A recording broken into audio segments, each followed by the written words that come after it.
The right to offend is not some pesky little part of freedom of speech that we have to put up with.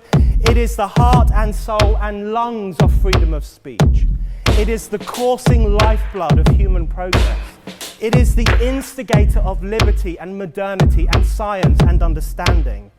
What a laughing stock today's student leaders are, that they can so casually dismiss the right to be offensive without realizing that their lovely, enlightened lives are the gift of individuals who gave offense.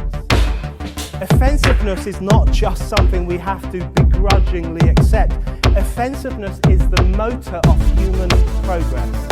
Now broadcasting from the Right to Offend Media Studios in sunny South Florida, bringing you the latest in politics, current events, art, and pop culture. This is the Whitfield Report Live with Sam Whitfield. But giving offense is good. In fact, it's essential. No, giving offense is essential, and I would say that a lot of people have been offended this week by multiple things. I'm glad you feel that way, Sam, because I have a list tonight that's going to knock your socks off. But people were complaining. We were just discussing this of the guest on Monday, who I adore, by the way. I first talked to him on, I think, the election night stream. He's a very reasonable guy, and he had some pointed criticisms about specific things, which made sense to me at the time, hearing it. And whoops. And then I guess people didn't like that he criticized some Trump moves. Well, very lightly. Yeah, y'all need to chill. Dude's like a real G. I didn't even see them as overly harshly criticisms. They were more like, "Hey, Trump could be doing this a little bit better." I think honestly, I think a B plus for any. And Gabe even said this, that's a high grade.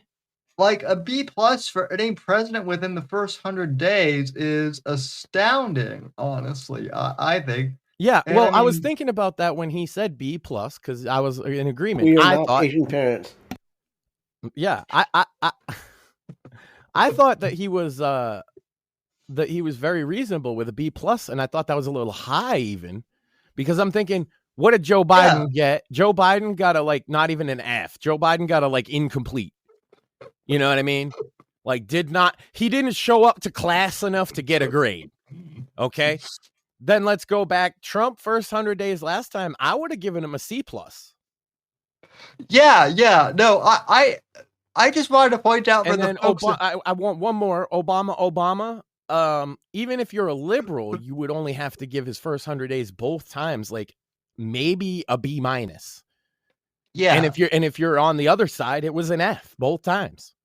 I just want to point out, folks, that that Biden's first 100 days as president were basically the highlight of that whole thing, of his presidency, really, but especially the first 100 days was the disaster. When he farted. Well, that, but policy wise, also the disastrous pull out of Afghanistan, which was that was the political equivalent of oops. That was the political equivalent of shit in your pants, Sam. But the other one that he did the first 100 days was close the pipeline with Canada, which has led to this whole people don't understand that when he closed the Keystone XL pipeline, that set Canada into a bit of an economic and political turmoil as well, which we're seeing the results of in this current election. But they'll never fucking blame him. And the smell of Biden's fart still lingers, is what I'm trying to say, Sam. Oh yeah, the stench. This is a high class show, we know. The stench of Obama's presidency even still lingers. I would be more generous than he was and I would say an A minus. I think there's a couple things that I would maybe tighten up, particularly staffing choices. I think also there's like a segment of like the Trump so-called MAGA people that are just unhappy with everything always. And you have to ignore those. The Ann Coulters of the world, let's say. The constant Ann Coulter would have been a Trump guy, except then Trump became popular, and so she had to be opposed to him. And then on the flip side, and I do mean guy, Sam, because have you seen Ann Coulter? Jeez. Time has not been kind. Yeah, you already had a horse face, Sam. Now she's got an Adam's apple. Terrible. There's a reason like Ann Coulter's one of these people who like tries to act like trad and whatnot and say that everyone should get married and whatnot, and it's like, okay, well then why aren't if you're so trad, why aren't you married? And Ann Coulter or something. Where's all your kids, Ann? Yeah. No, even you can't go there with women though, Sam. They think that's off the table, even though they're literally telling other people to do it. You can't say, but you didn't. Even Rush Limbaugh, like in his later years, kind of pointed, kind of like in his own polite way, called Ann out for being a little bit, he pointed out that she was being a contrarian and a hypocrite, flat out. Yeah, right to her face, if I remember correctly, he had her in studio. And that's in all honesty, that's why they didn't really get a. That's why Rush is the king. Yeah, that's why they didn't get along, too well towards, because it's like she is pointed out is that he's not like just a work on when he's on. Most of the things he's talking about that he truly believed, he believed off air too. Yeah, no. And so that bothered her because like he did believe that she was being a hypocrite, and he was one of her biggest supporters at one point, definitely putting her on the air, all kinds of things for years. And then when she turned on Trump, and a lot of people have as well, a lot of people don't like Kash Patel. A lot of people don't like Pam Bondi. They get really excited. A lot of them too are obsessive Epstein guys. And I get that. Like I get the you want to save kids, but at this point you're not saving any kids. At this point you're trying to turn over the hornet's nest that you think is there, but maybe it's just not as there as you think it is. Well, maybe these people work in shadows, and maybe evidence is harder to come by than you think. Because they're all like, oh, nobody's been arrested. Well, maybe you have to have fucking evidence to arrest somebody. And maybe what you, internet conspiracy guy, think is good evidence doesn't hold up for a fucking judge, bro. Yeah. That doesn't mean they're not trying, and that doesn't mean they don't care. It's funny that you say that, because my mom and I actually had this conversation, and she brought it. Because she has a friend who's like, who hyper focuses on a lot of that stuff, and she said to her, like, I don't want to shit on these people for caring about children's safety. That's not my point.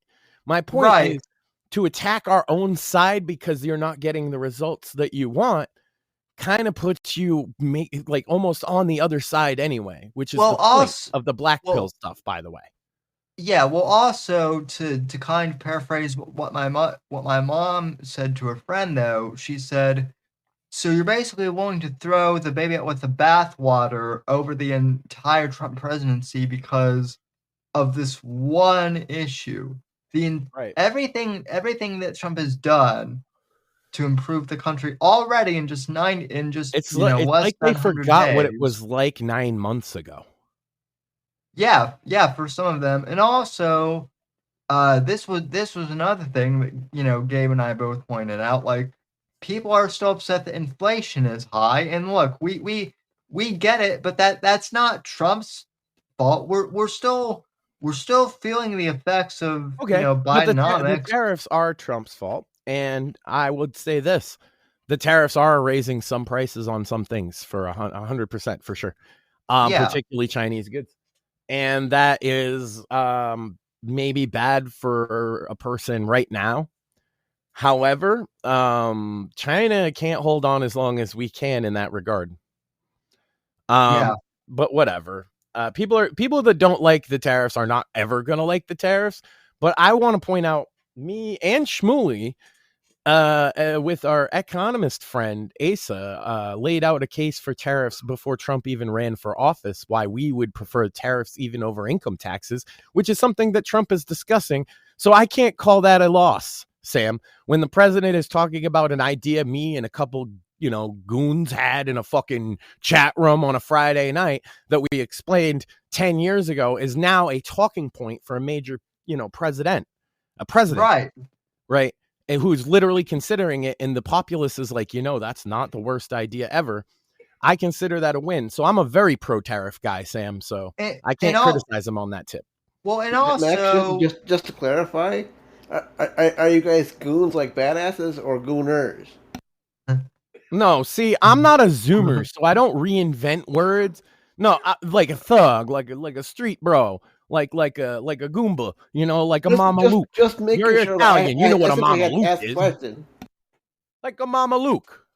I don't know if I just had to make sure and ask the question. No, like Benny down on the block who'll bust your head in with a brick, that kind of goon. Just making sure. A hired goon. Just making sure. But no, you guys might be the other one. I don't know about that. The question you guys with the wrestling girls. Sam, so I'm good. People seem to forget that Trump had tariffs the first during his the first tariffs term apply too. to anime porn, Sam, because the gooners would be super mad. Well, look, I'm not. I don't. You're really an anime porn expert, Sam. Come on, you should know this stuff. No. Yeah. No, sir. When I need anime porn information, I turn to Sam Whitfield. I don't know if the tariffs apply to anime porn, but it should. And then it should. And then in turn, I turned to Mortheous, and I'm like, "What the fuck is this?" And he's like, "I don't know. Let me ask our other friend, other Craig." And then he's like, because you got a source on the anime porn information. That's what I'm saying, is I don't have such a source, so I turn to you because you look at his face. He's trustworthy, right? So I defer to you on the anime. Of course. And then Mort and I have to turn into our other sources. Speaking of, now, if it was ask about Wrestling Girl Rule 34, you guys, I don't think you need any sources at all. You know what the source for that is? Reddit. True. True. To paraphrase what Fauci said, I am the source. There you go. So, but no, more. What is your rating of Trump's first 100 days, sir? Yeah, I would probably go as a B to a B minus. I'm not entirely happy with him, but I'm not upset. So, which is fair, because we should remind people he started as a left-leaning independent quite a few years ago and not political at all. Right. So that's a pretty good, anything in a B category is a good grade to take somebody who is apolitical, essentially. So, shocker. Hold on. There's an important comparison point. Mortheous, what would you have given Joe Biden after 100 days? Get the fuck out of the office. Yeah. Go ahead, Sam. Sorry, I thought that was an important one, too. So, shocker, ladies and gentlemen, as it turns out, we actually have the same rating as, we pretty much all have the same rating. Gabe and everyone here all seem to have the same rating. A minus to B minus is the fucking scope. That's basically, yes, you're right, the same grade. I think I gave essentially the highest, Mortheous essentially on the lowest end. To be fair, the median would be a B plus. to be fair, like I think the people who are getting like really mad at Gabe are like more like the Trump grifters who are just like trying to be like, oh, Trump is an A++, and you know he can do no wrong. Trying to suck Trump off. Well, Well, they're the why would I say C+ the previous time, right? Is it's not all in his hands. right. He has a Congress that a C+ the first time, Sam, is because he had a Congress that was friendly, and he handed out a couple of mandates to that Congress that was Republican, right? Right. One of the mandates was to repeal and replace, or just repeal, Obamacare. That failed. They failed to do that. The other was a border wall. They failed to do that. So he had to go through other means to do both of those things, which he didn't. He ended up just saying, you know what, I'm going to repeal the mandate on Obamacare, which was in his first 100 days the first time, Sam. Yes, that was one of the first things he did. Yep. He repealed the mandate. If you're not familiar with the mandate, it means that if you don't have insurance, you owe the government $2,000. Yes. Right. It's a tax on you not having insurance. And that was how he handled it. Yeah. Yeah. And so Trump repealed that Obamacare mandate, which he said doomed the system, but it was an unfair tax on people to begin with. And then I believe Biden did not reinstate that mandate either.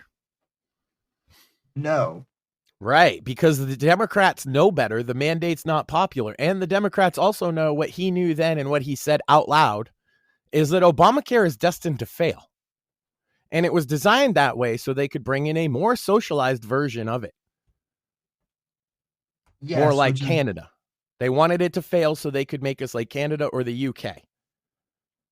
Yes, which is what they've tried to do. And speaking of Canada, but I'm just pointing out that those are reasons I would take off grades for Trump that have very little to. He was right on that issue, but could not get it past Congress. So unfortunately, I'm grading the Trump administration now, not Donald Trump the man.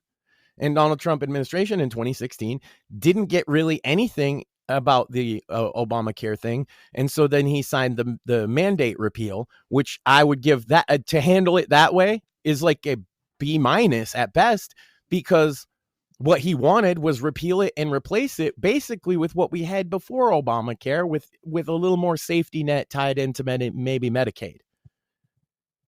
Right. So the people that couldn't get insurance, you could get them under Medicaid. Like just add poor people to it. But instead, they redesigned the entire system from the ground up. You understand? Yeah. What Trump wanted to do was insurance was a lot cheaper back then, by the way, before Obama. For those of you who did not have insurance prior to Obama because you're not old enough, it was very cheap. And you could get awesome insurance that covered everything for relatively cheap. So all that Trump was saying is we could go back to that. Without all these mandates and crazy Obamacare shit, we could do the pre-existing condition thing. We could keep that. He was specific about that, right? Yes. And then we could change it to be more like it used to be and then open up Medicare or Medicaid to way more people, which we did anyway. So the whole point of it was basically to make the fucking insurance companies rich, and everybody knows it. That's why when an insurance CEO gets murdered, people cheer for it. I'm not saying I agree. I think that's horrible. But the reason that people cheer for it is because we all know that the left and the right agree. The insurance companies wrote these laws to get rich. The difference in opinion is that the left wants a socialized system. They want the government to run everything directly, whereas we want a less centralized system. But the idea that we all don't see that the insurance companies are ripping everybody off. No, we do. We all see it. The thing that is super unpopular, at least for the left, though, is and I don't usually shout at like the big voices, but Dan Bongino pointed this out before he went to become assistant director of the FBI. But Dan Bongino pointed out that a lot of what people are upset with the insurance companies for is stuff that the insurance companies worked with the Obama worked with the Obama administration on. Well, they wrote Obamacare, Sam. The same lawyer wrote Obamacare directly. The guy that actually he put his hands on keys. Either way, the guy that wrote the proposal had written previously Romney Care, and we have talked about this before, but it's always worth a rehash. In Massachusetts, Romney Care was the prototype for Obamacare. Difference being it's a matter of scale. Because you could argue that Romney Care sort of worked. Well, it did. Massachusetts is a small state and it's kind of rich. When you expand that out to the whole country, not only that, but we've changed the laws since they were enacted so significantly that by the time Obamacare passed, it was like our beta bill, right? And we changed a whole bunch of things to make it better. And by the way, we're exempt from it. So insurance isn't as big of a fucking concern from people in Massachusetts, actually, as it is in a lot of other states. Because of the reforms that we made and because of the Obamacare exemption that we got because we were already compliant and then some, right? Yeah. So it's a tricky situation, but the end result of it is that you get a lot of people that know they're getting ripped off by these insurance companies. And by the way, they're getting ripped off over their health, which is not a good combination. And so they're kind of pissed off. So it's not surprising when this guy, commits a murder on somebody that because of his position as a CEO, the people just assume he's a scumbag. I don't know. Was he or wasn't he? I don't know. But people assume it because insurance companies are ripping all of us off every day and everybody knows it. How do we handle that? Well, the left thinks we should make government God in control of all of our health at all times, which is a terrible idea, in my personal humble opinion. And then the right thinks that we should maybe rein back on the government some. But the funny part is what we have is this mishmash of in the middle that doesn't work and everybody's miserable about. That's politics. Yeah. See, people get into day-and-day politics, but that's what long-term politics looks like, Sam, is that Obama had an idea for a new healthcare. Actually, Ted Kennedy used to be Kennedy Care. When he died, they took his idea, which was Romney Care. We call it Romney Care because the Republican Mitt Romney signed it, but it was Kennedy Care. Well, it was a Kennedy lawyer wrote it. Ted Kennedy died, and they said, "Oh, we got to honor the lion." You remember that, Sam? We got to honor the lion. Yep. Yeah, no, I was just starting to say that. Yeah, that was like Nancy Pelosi's call to arms. The rapist, murderer, Ted Kennedy, the pedophile. Yeah, fuck you people. You got this healthcare system that we got all fucked up because it was like, oh, poor rapist pedophile died. The original lion, Ted Kennedy. Martha's Vineyard Beach. He's sitting there watching his fucking nephew, who will go unnamed because he's still alive, raping women, cheering them on while drinking a beer. That's Ted Kennedy for you. How about Chappaquiddick? This is the guy that we changed our entire healthcare system for, Sam, because he died. He drove off a bridge with a woman in the car, Sam, and he left her in the car to die and didn't tell anybody. Do I get a statue when I die? And then he swam across the Cape Cod Canal, Sam. It's like 4 miles to his hotel so that he didn't have to talk to the cops. But he's not a murderer, right? Did you ever see the movie Chappaquiddick? Of course I did. It was not great. I'm glad they made a movie, but it wasn't a great movie. I honestly thought it was terrible because they made him like too sympathetic, and I'm like, this guy deserves no sympathy. Well, it's tough. It's the protagonist problem, right? Is when you choose to make him the protagonist, you have to make him sympathetic. Yeah. That's why I would have made her the protagonist and made it a horror movie. Yeah, well, that's what it should have been. That's what it should have been. Just drowned, Sam. There was a pocket of air. She stayed in that car alive for hours until she got too exhausted swimming in the car and drowned. Talk about a horror movie, right? This is the guy. That's why he never ran for. He was the one Kennedy that didn't run for president because the other two, his brothers, got killed. With the other brother got killed in the war. Was a fighter pilot, and he's not going to run. He's a murderer. He's a rapist. He's accused multiple times very credibly, and it's Massachusetts, and he's a Kennedy, so he might as well be Jesus. Yeah. Which is disgusting, but true. Do you know, Sam, around here, the kind of people that are around here, they put up pictures of Jesus next to Martin Luther King, next to fucking John Kennedy, next to Robert Kennedy. I'm not even joking. Joe could back me up on that. I've heard that. I mean, and if they don't have Martin Luther King and they don't have Bobby Kennedy, they still got JFK up like next to Jesus in the same position of their home, as if he was Jesus. Yeah, no, I saw that one time when I went back to Connecticut with my mom, and that was they call the family Camelot to give it this mythical quality to it. They talk about the Kennedy curse. Man, they prop these people up, and then you look into them, and I know some of them. I've known some of them throughout my life. Okay, they're not good people. They're not good people. Well, I'll say it. I ain't afraid of that. Yeah, every Kennedy I've met is a dickhead, including Ted, by the way. I don't know if you've watched my interview with. No, that's not true. Hold on. JFK Jr. was cool, but he died when I was a kid, so I only met him when I was a kid. So I imagine he would be nice to a kid, right? Yeah. Yeah.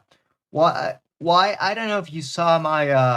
I just don't want to defame somebody who was actually nice to me. Yes, John F. Kennedy Jr. was nice to me. The rest of them have been either rude to, or dismissive to me or done something awful. I don't know if you saw. Sam, I don't know if you saw the premium video I did of James Ellroy's interview, but one of the books he wrote, American Tabloid, that book came out actually the year I was born, the same month actually, and that book, despite getting Time Magazine's Book of the Year, one of the criticisms was that Ellroy, he's kind of, he's right wing, but the media really perclutched because Ellroy, even though it's fiction, he pretty much talked like in the book how scummy the Kennedys are. Like even JFK to a certain point. There's not even he was scummy as the rest of them. There's speculation, and it's not speculation. I mean, there's speculation about specific things, like you're talking about the Marilyn Monroe thing. Yeah, but there is not speculation that he was fucking other broads. Yeah, he was fucking all kinds of women in and out the White House and before when he was a senator. And everybody knows it. And there's so much documentation, Sam, that you want to beat around the bush for the same reason everybody else beats around the bush, because you're not supposed to talk about it because they're the fucking Kennedys. And oh my God, it's the Kennedys. Look, they ain't no special motherfuckers. They're the royal family of the U.S. Ellroy got canceled for a bit in the 90s because he wrote a scene in the book in which JFK is pretty much like a piece of shit to Marilyn Monroe, who, hey, say what you will about Marilyn Monroe, but she did not deserve to be treated like she did by the Kennedys or by the mob guys that she was involved with, or by Arthur Miller, who was a commie by the way. Oh, you think he wrote a play about how fucking McCarthyism is a witch hunt and he's a commie, you say? What a shock. Yeah, we're not. And they still teach that play for the same reason they still teach you not to say bad things about JFK, Sam. Because it's boomer mythology bullshit, Sam. They've lionized him. I've talked about this before. They pick JFK and they pick Martin Luther King as the black guy, right? Well, what about Malcolm X? What's wrong with him? He was also martyred at that same period of time. Yeah. Oh, please tell me what was wrong with Malcolm X. The fact that he I don't think there's anything wrong with Malcolm X personally, but from what I've heard, the fact that from what I've been told, he chose violence over peace on when? At what point did he actually choose violence, Sam? When he was murdered? In I cold don't blood? know. That's what my college professors have told me. So to that I say No, he said you X should doubt. use violence. That's why they don't want us to talk about him. He said when your neck's getting stepped on, it's okay to push the fucking boot off. Yeah, no, that's what I'm saying though, Max. When I was in college, I got in trouble from some of my professors for saying that Arthur Miller was a commie, because if you say not communist, but if you say the word commie in particular, that's the same as using the N bomb, from what I've been I'm saying told. this is stupid boomer mythology bullshit that they've created, right? That you can't ever say that JFK was an absolute womanizing piece of shit. But it's true. Everybody knows it's true. Nobody denies that it's true. They just tell you you're not allowed to say it. But in the same breath, they'll say Martin Luther King, it was not that. Well, how about all of them orgies that they have video of him at? Oh, Yeah. he's a wholesome Christian family man, but he's also a commie having mass orgies. So, he said we shouldn't ever use violence in any situation. Basically, the reason they lionize Martin, and I'll tell you, where do I get this from, Sam, is a lot of black friends that have schooled me on this over the years, like black radical fucking gangster motherfuckers. And they're like, Martin Luther King says you should let them step on your neck until you choke. And Malcolm X, if you read his book, he basically says you should take that fucking boot off your fucking neck by any means necessary.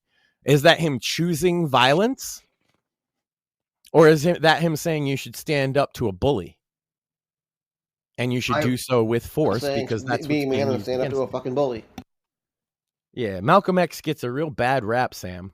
I will say this: he was a black separatist, so he wanted a nation for black people within the U.S., and he felt that would be an appropriate reparations, like the state of, I think he said the state of like Alabama and Georgia or something to that effect. Which back then, I mean, it's a radical thing to say. Well, but also like back then, like Alabama and Georgia, like let's be honest, like that's where a lot of notable like black hate crime took place. So I can't necessarily. And it's the one place that the majority population was black at the time, and still to this day is.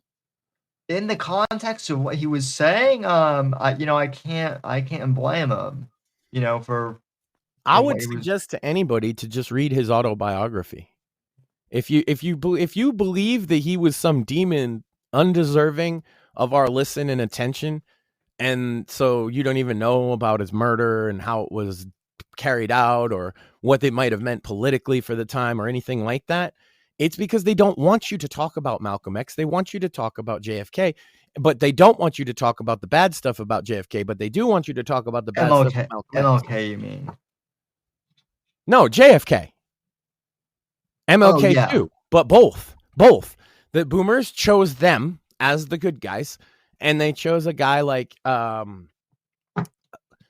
Charles Manson as a bad guy, and now all the evidence has come out. So we're doing a Manson stream soon, I promise you. And I am so fucking glad to have been right since I was an edgy teenager in saying that not only did Charles Manson not kill anybody, but the fucking government had everything to do with those murders. And guess what came out in relation to those JFK files, Sam? A whole bunch of files that prove exactly that. Shocker. Charles Manson was just a fucking patsy.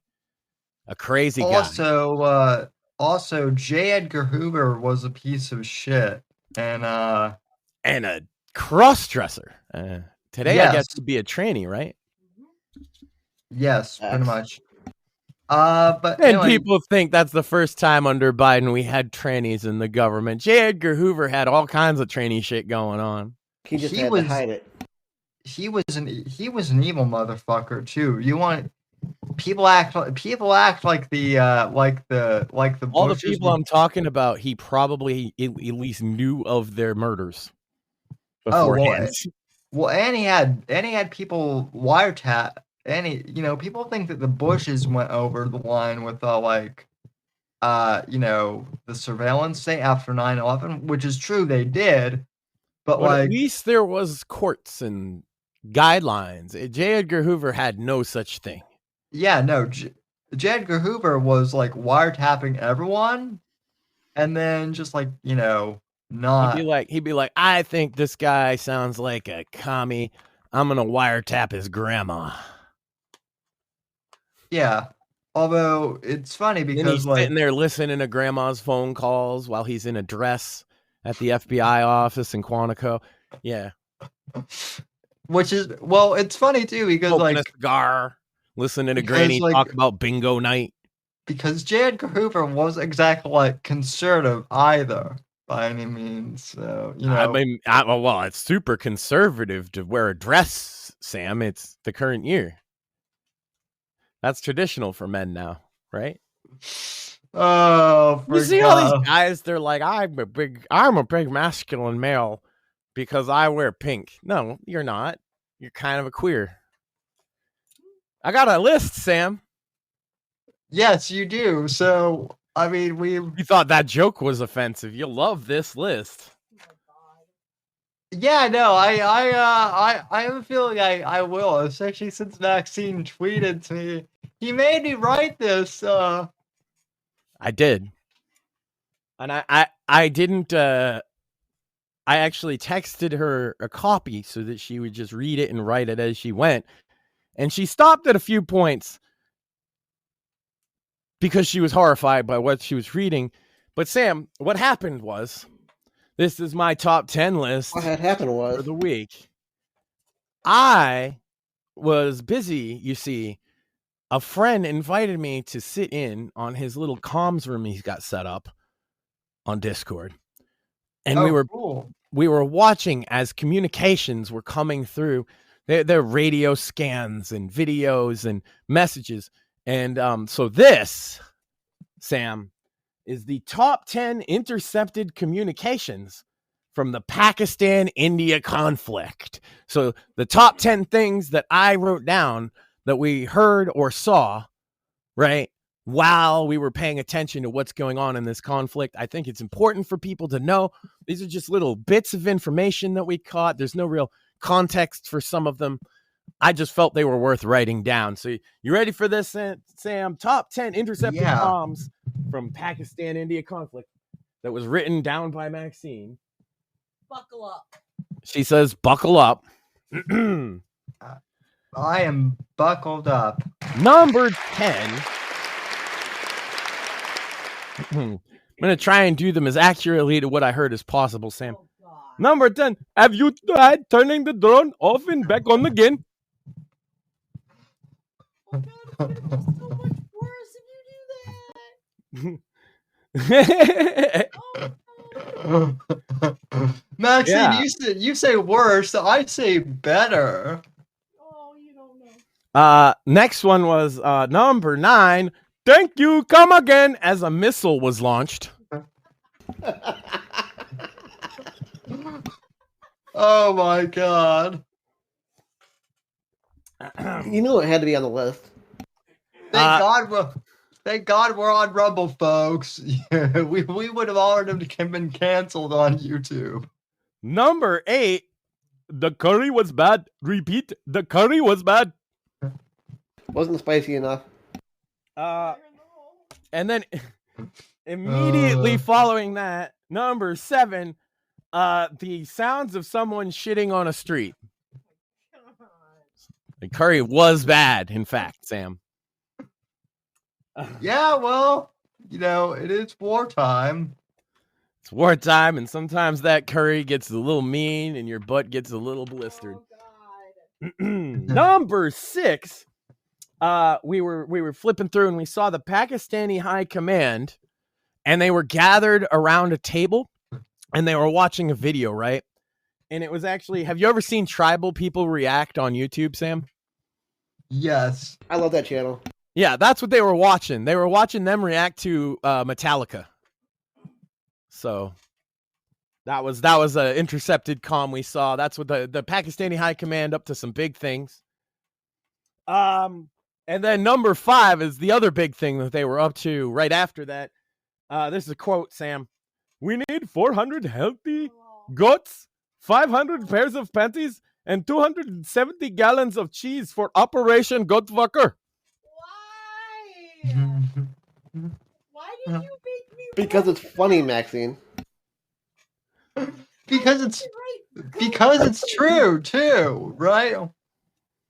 Hey, I'm pretty sure that's a legitimate military operation, guys. I don't know. Yeah.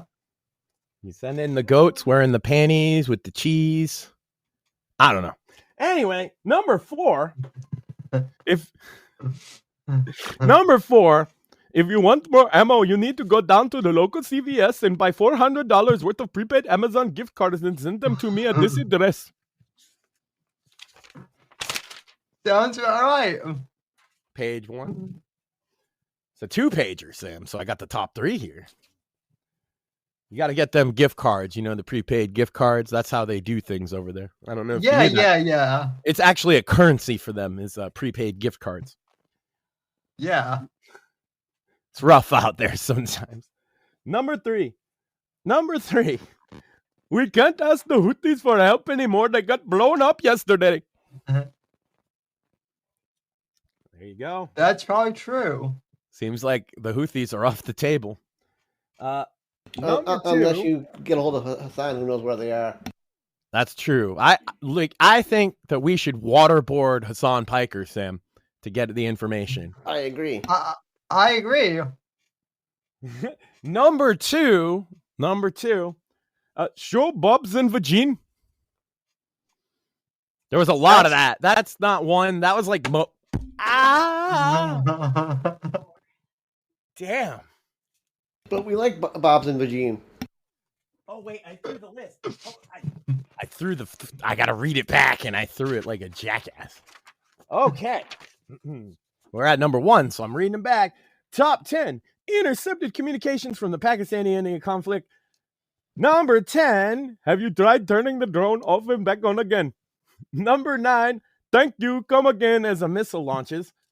Number 8, the curry was bad. Repeat, the curry was bad. Number 7, sounds of someone shitting in a street. Number 6, the Pakistani High Command watching tribal people react to Metallica videos. Number 5, we need 400 healthy goats, 500 pairs of panties, and 270 gallons of cheese for Operation Goat Fucker. Number 4, if you want more ammo, you need to go down to the local CVS and buy $400 worth of prepaid Amazon gift cards and send them to me at this address. Number 3, we can't ask the Houthis for help anymore. They got blown up yesterday by Trump. Number 2, show Bob's and Vagine. And number 1, the most intercepted communication between the Pakistan-India conflict that we saw. Tons and tons of gay pornography from both sides, Sam. Turns out it really is popular. Of course it was going to be gay pornography. Yeah, I mean, it's a war. With or without the goats. That's they got to get prepped for the goat fucker operation. I'm sure I just offended half the fucking world, Sam. That's fine. Excellent top 10 list, Max. Mm-hmm. And Maxine. I think they got hit with a 2-liter for number 2. So, in all seriousness, what actually was the cause of this? I believe I know the answer. It's that one side is Indian and the other side is Pakistani, and they've never liked each other. Oh yeah, well that would. And then there was a terror attack, I should point out, where they killed a bunch of Indian people, and so India shot missiles. Oh, okay. So India basically had their and I hate to make any comparison, but this was basically like India's October 7th then? To a degree, I mean, and that's the thing, they've already had a couple of those. In Mumbai attacks, if people remember. Yeah. The stuff between them and Pakistan goes deep. It's old school stuff. Is it Pakistan's fault? No, not necessarily. However, they are at this point. I mean, the leader of Pakistan is saying that A, he's going to nuke India, and B, if India nukes him, he's going to nuke the whole world and make sure everybody dies. And he said that on television, Sam. Yeah, well, Well, Pakistan is a proxy for Iran, so they're not exactly the good guys. I wouldn't necessarily put it that way, but they're on the same side of the holy war that they both agree upon. Okay, well, they might not be a direct proxy, but to rephrase, they're sympathetic to Iran. Yeah. I wouldn't even say that they're allies, but sympathetic is a good way to put it. They are very sympathetic to Muslim extremism. And most of the Muslim extremists disagree with each other on this or that, but they all agree on death to everybody that's not them. Yeah. So, which India being, 1 billion people who are not them is ripe target for that kind of thing, apparently. Which, by the way, there's that Shiloh chick who's like gotten in trouble for like saying the N-word to like an 8-year-old black kid who I guess was abducted by a Somali pedophile. Like, in short, like that whole story has been wild to watch, and I've only been tangentially. I would say don't give your money to the race war. That's the only thing I would say. Like, there's motherfuckers that are seeing it as a contest of like, does the white guy get, or the white woman get more for saying the N-word than the black kid gets for killing a dude. I don't think comparing those two things is a good idea. Yeah, no. That's just my 2 cents. I'm not saying it is a good idea to. I'm just saying. I'm not saying you were. I just want to say I don't think that's a good idea. I'm just saying that this whole thing is wild to watch. So. It is. So like a white trash cam girl says inappropriate thing to minor who happens to be with this Somali guy or whatever, and then gets a lot of money for it. You know what's gonna happen, Sam? Is more dumb white attention-seeking girls are gonna start saying the N-word in public because she got like $500,000 for it. They already have. Did you see that dumb chick who went on? And then eventually, what's gonna happen is you're gonna see some black dude get that said to him and punch her. I'm not saying he's right. I'm saying it's gonna happen. There was that chick. There was this one influence chick who went on Piers Morgan's show and did that basically. She pulled a she tried to pull a a Rick. She tried to pull a Rick Turpin on Piers Morgan, but it didn't go so well. Because normies were watching the thing. So that's the thing, man, is you can't explain your long meta logic to people about that. You just can't. Yeah. Nobody cares to hear it. And if they do, they're people like me that are laughing at the whole thing because personally, I think people's overreaction to the word is silly. All people on every side of it. I think it's agree. Word. I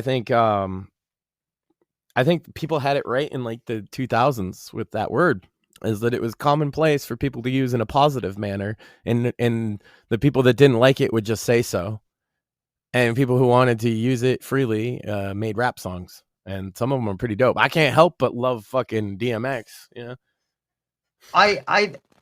I think though there's the whole thing of people like, ooh, let me say it so I can see how many people I can piss off, right? Right, like, which is why they want it to be this mystified word in the first place, so that you have something like that. Yeah. It's a double-edged sword though, because like now it's like, oh, if you ever said that word in your entire life, you need to be canceled from ever saying anything again. What? Okay, it's a word, bro. Yeah. Now, there's some things, it's like some contexts where it's, different than others. And if people don't want, and they don't want to fuck with you because you said some crazy shit, that makes a lot of sense. Like, I don't blame people that don't want to fuck with Kanye no more. Because you can say all the crazy shit you want, but people are also allowed to choose whether or not they're going to fuck with you afterwards. Right. You shouldn't be like barred from earning a living, but if I don't personally want to employ you, well, then you're not going to work for me.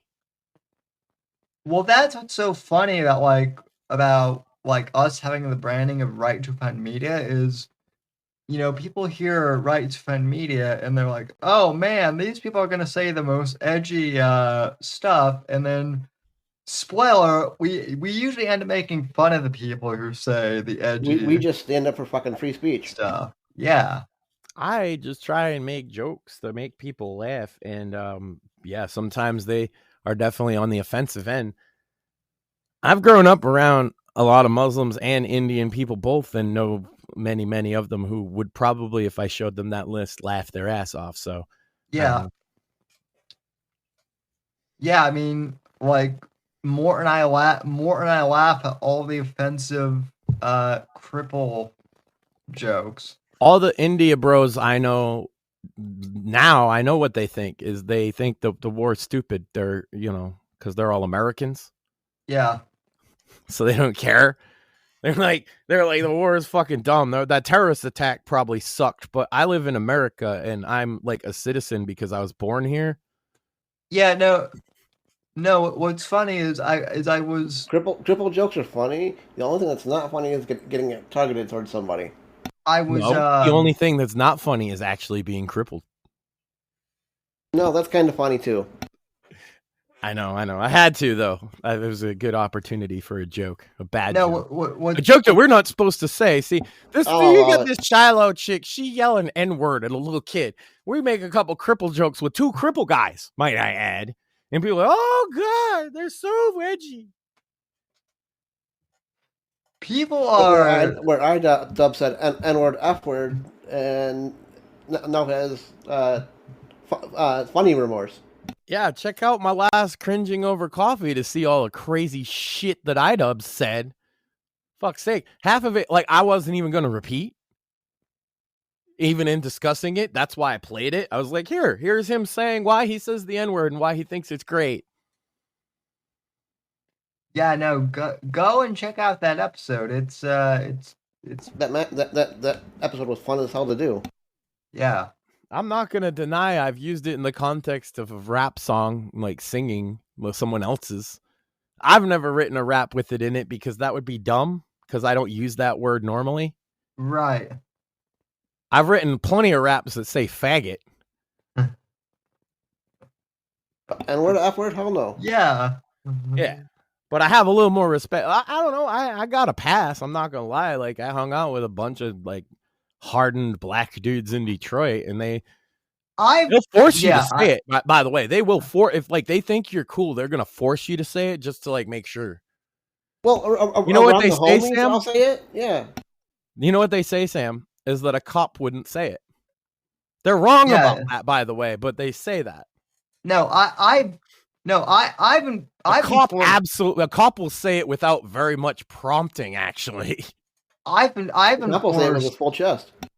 I've been forced to say it by my black friends too, here in Florida. But they say it they've made me say it because they're like, they like to watch me pause and you're like, oh shit, should I? I was gonna say, and then they just laugh. Yeah, also because you might stutter and it would be funny. That's the other thing. They laugh their ass off, and then they're like, "Oh shit, homeboy actually said it." Point and laugh at the cripple. Yeah, it's like grow up, guys. It's just like jokes are jokes.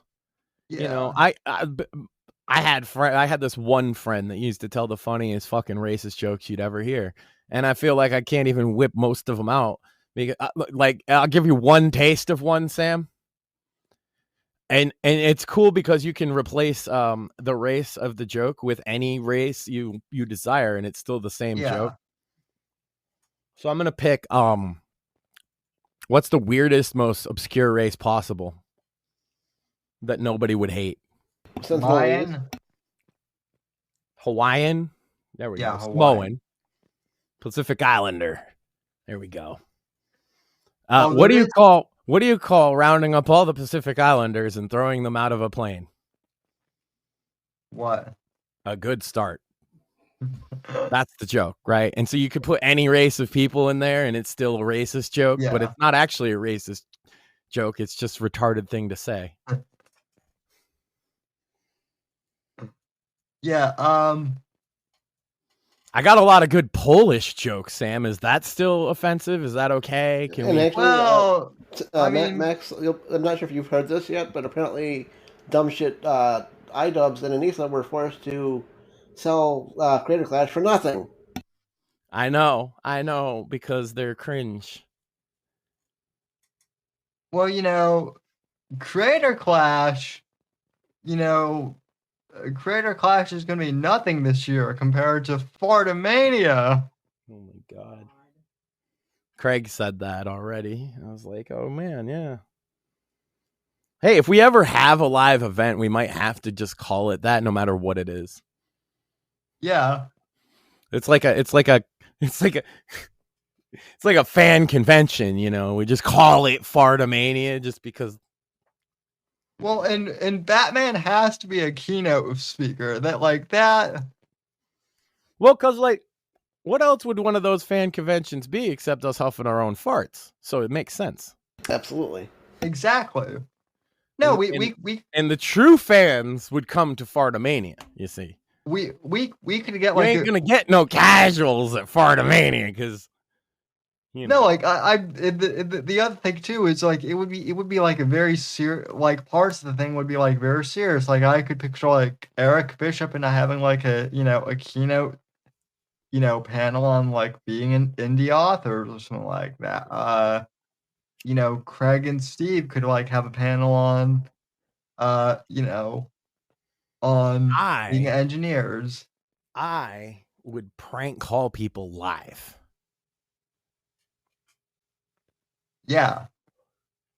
I love to prank call people, Sam. Did you know this? Have you heard about that? That's what got me my start in any of this shit. Can you that is shout out to the Jerky Boys, the OGs. Well, that is a question. Do prank calls still work because everyone has car ID? Yes, but now it's just Zoom bombing and shit. Oh yeah, well that's true. It's the same thing, except you can hit more people at once. You know what I mean? Me, I'm telling you, me and Shmuley, I've said this before, and you could probably find them out there. Me and Shmuley used to just drop into random Google Hangouts or StreamYards that had their link open and just play a character. We'd come up with a bit beforehand. It's me and Shmuley, so it's good cop, bad cop automatically. Yeah. And we just play off each other naturally. I guess it's internet improv if you want. And let me guess, Shmuley is usually the good cop, I imagine, because of course he is. No, you got it completely backwards. He comes in after I've endeared myself to people, and then he makes me the bad guy, right? And then wins them over. We already you have to assume. It's like a social dynamics thing. You have to assume that you're the two new guys. One of you, they're going to accept, and one of you, they're not. And that's usually the case. Which is why we don't come exactly together, but we come basically within a few minutes of each other. Yeah. And we never interact with each other intentionally for a long time. We start talking to other people in their group. What are you doing? Oh, well, you guys. Right. That's cool. Yeah. I endear myself to people. And then he accuses me of being an infamous hacker who's going to ruin their show and dox everybody. And I'm like, what are you talking about? Yeah, the infamous hacker, Max Sand. Max is an industry plant. Yeah. It'll always be some accusation like that, though, that I am somehow not what I appear to be. The hacker one is just the most common. And then I'm arguing with him, and his job is to be really aggressive about it. But sometimes he doesn't pick me to be the one to go at. Sometimes he picks a person from the group if he thinks that like it's going to be funny. We've been doing this for years. We haven't had a lot of chance because he's been very busy with this, what he's got going on. But right, this was like the basis of our friendship. Actually, is like pranking people on the internet in the style of prank calls, I guess. Well, of course, it's sort of a new art form when we were doing it, to be fair, to live stream bomb people. Like nobody else did that. Yeah. Or they would, but they would just show porn and say the N-word. We were trying to be much more creative than that. We're not trying to get the stream shut down. We're trying to be funny. Yeah. Well, you guys actually put effort into that too. Well, I have a system. I told you about this ethical trolling according to the laws of divine comedy. Yeah. Yeah. Well, I always just said ethical trolling, but when I mentioned that at one point to Grok, he wanted me to define that. And I was like, I never really did. But so I hashed out what the principles of it would be with him. And the first and most important one is that God favors the funny. So you got to use comedy for good. That is funny that you're educating Grok, and very helpful too. Yeah. Well, but the other thing, the flip side of that is like, you might not understand what God thinks is funny. Right? Right. Because you're not God. But he does favor what is funniest a lot of times. You can see that in nature. Well, clearly God thinks cripples are funny. Examine, if you will, the humble platypus. That shit's funny as fuck. Aardvarks. Oh my, yeah, they got the big long nose. My God. Yeah, nature's full of funny bullshit. And then just look at people. And like, you're like, yeah, most people are cool. But like, look at Florida Man as a concept. Yeah, case in point. GTA 6, you saw the trailer. My wife said it looked all right, like from her perspective, which is not a big gamer. But the thing I pointed out, it's basically Florida Man, the video game. Yeah. You play as like a criminal white trash, or I guess she's Latina, but whatever. Fucking a Florida trash, fucking robbery crime team. Yeah, every stereotype of Florida man and Florida woman is there. Yeah. So between the first and second trailer, there's literally every Florida stereotype. I even saw it, man. Vice City was my favorite, so I'm hyped just for to go back, because I'd like to see. They're saying it's a more modern day Vice City, right? I'd love to see what it looks like now. That's going to be dope. Well, I don't care if it's a little woke. I think it will be a little less edgy than 5. Well, Matt. Well, like, yeah. To me, it'll matter what the level of wokeness is. Well, I'm just curious to see like what the map looks like, because supposedly less edgy is fine. Because supposedly like they actually went around Florida and like actually mapped it like that. So and like you can kind of see that in the trailers, right? They look like Florida. I've been to Florida, Sam. They look like Florida. So like I actually want to see like if they mapped out and I'm not even joking, like I'm not gonna dox my actual location, but like I want to see if they actually did an accurate thing of like even my neighborhood. Oh my God! Speaking of Florida Man, completely sort of unrelated, but I just thought of it. Do you know underscore Mersh died? That's what I've heard. Dude, rest in peace. I wanted to say that on the show because underscore Mersh was, man, his clips were funny. He had good taste in music, and I read the thing from his brother, and it seems like, this was a hobby he had, and he was a good person, and he made me laugh a million times, and he would always shout out our shit. Underscore, yeah, and I did hear that. Underscore Mersh was actually one of the people who actually reached out to me after the I Was Nice to You thing. Yeah. And Underscore Mersh is a bro, and I was saddened to hear that he is passed. Yeah, so... Not Mersh, for anybody that doesn't know, not Mersh. Underscore Mersh on Twitter, who was a good person, unlike Mersh. Yeah. I'm sure... Who loved his mother and took care of her when she was ill, unlike Mersh. And has many family members who are tragically saddened by his passing, so I don't want to make any jokes about him because he was awesome.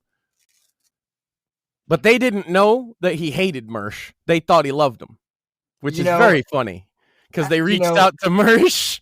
And in actual Mersh, from what I understand, has actually like made fun of.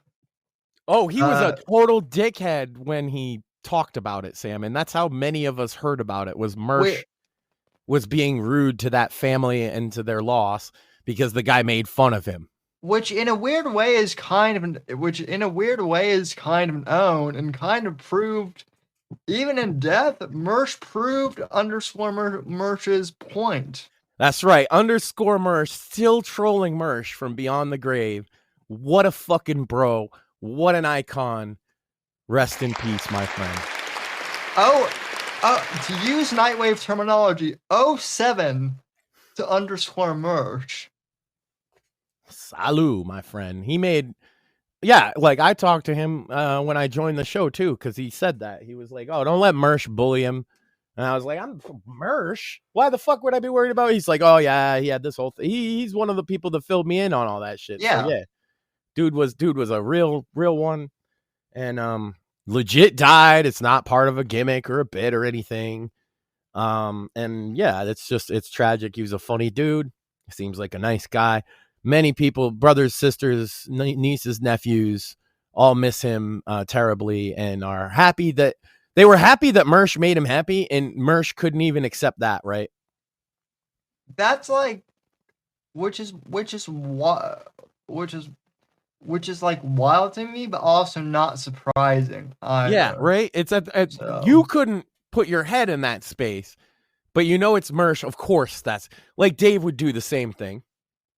If one of, oh my God, if Mook H died, Dave would have a celebration instead of realizing that Mook H is kind of his bro. So am I. Like, we've been goofing around with him for so long. He knows us to some degree, right? But he could never accept that because, I was telling my wife, like, Dave is like he got stopped at like 13 or 14, and Mersh got stopped at like 15 maturity wise. Yeah. I like to think I'm at least 16 or 17.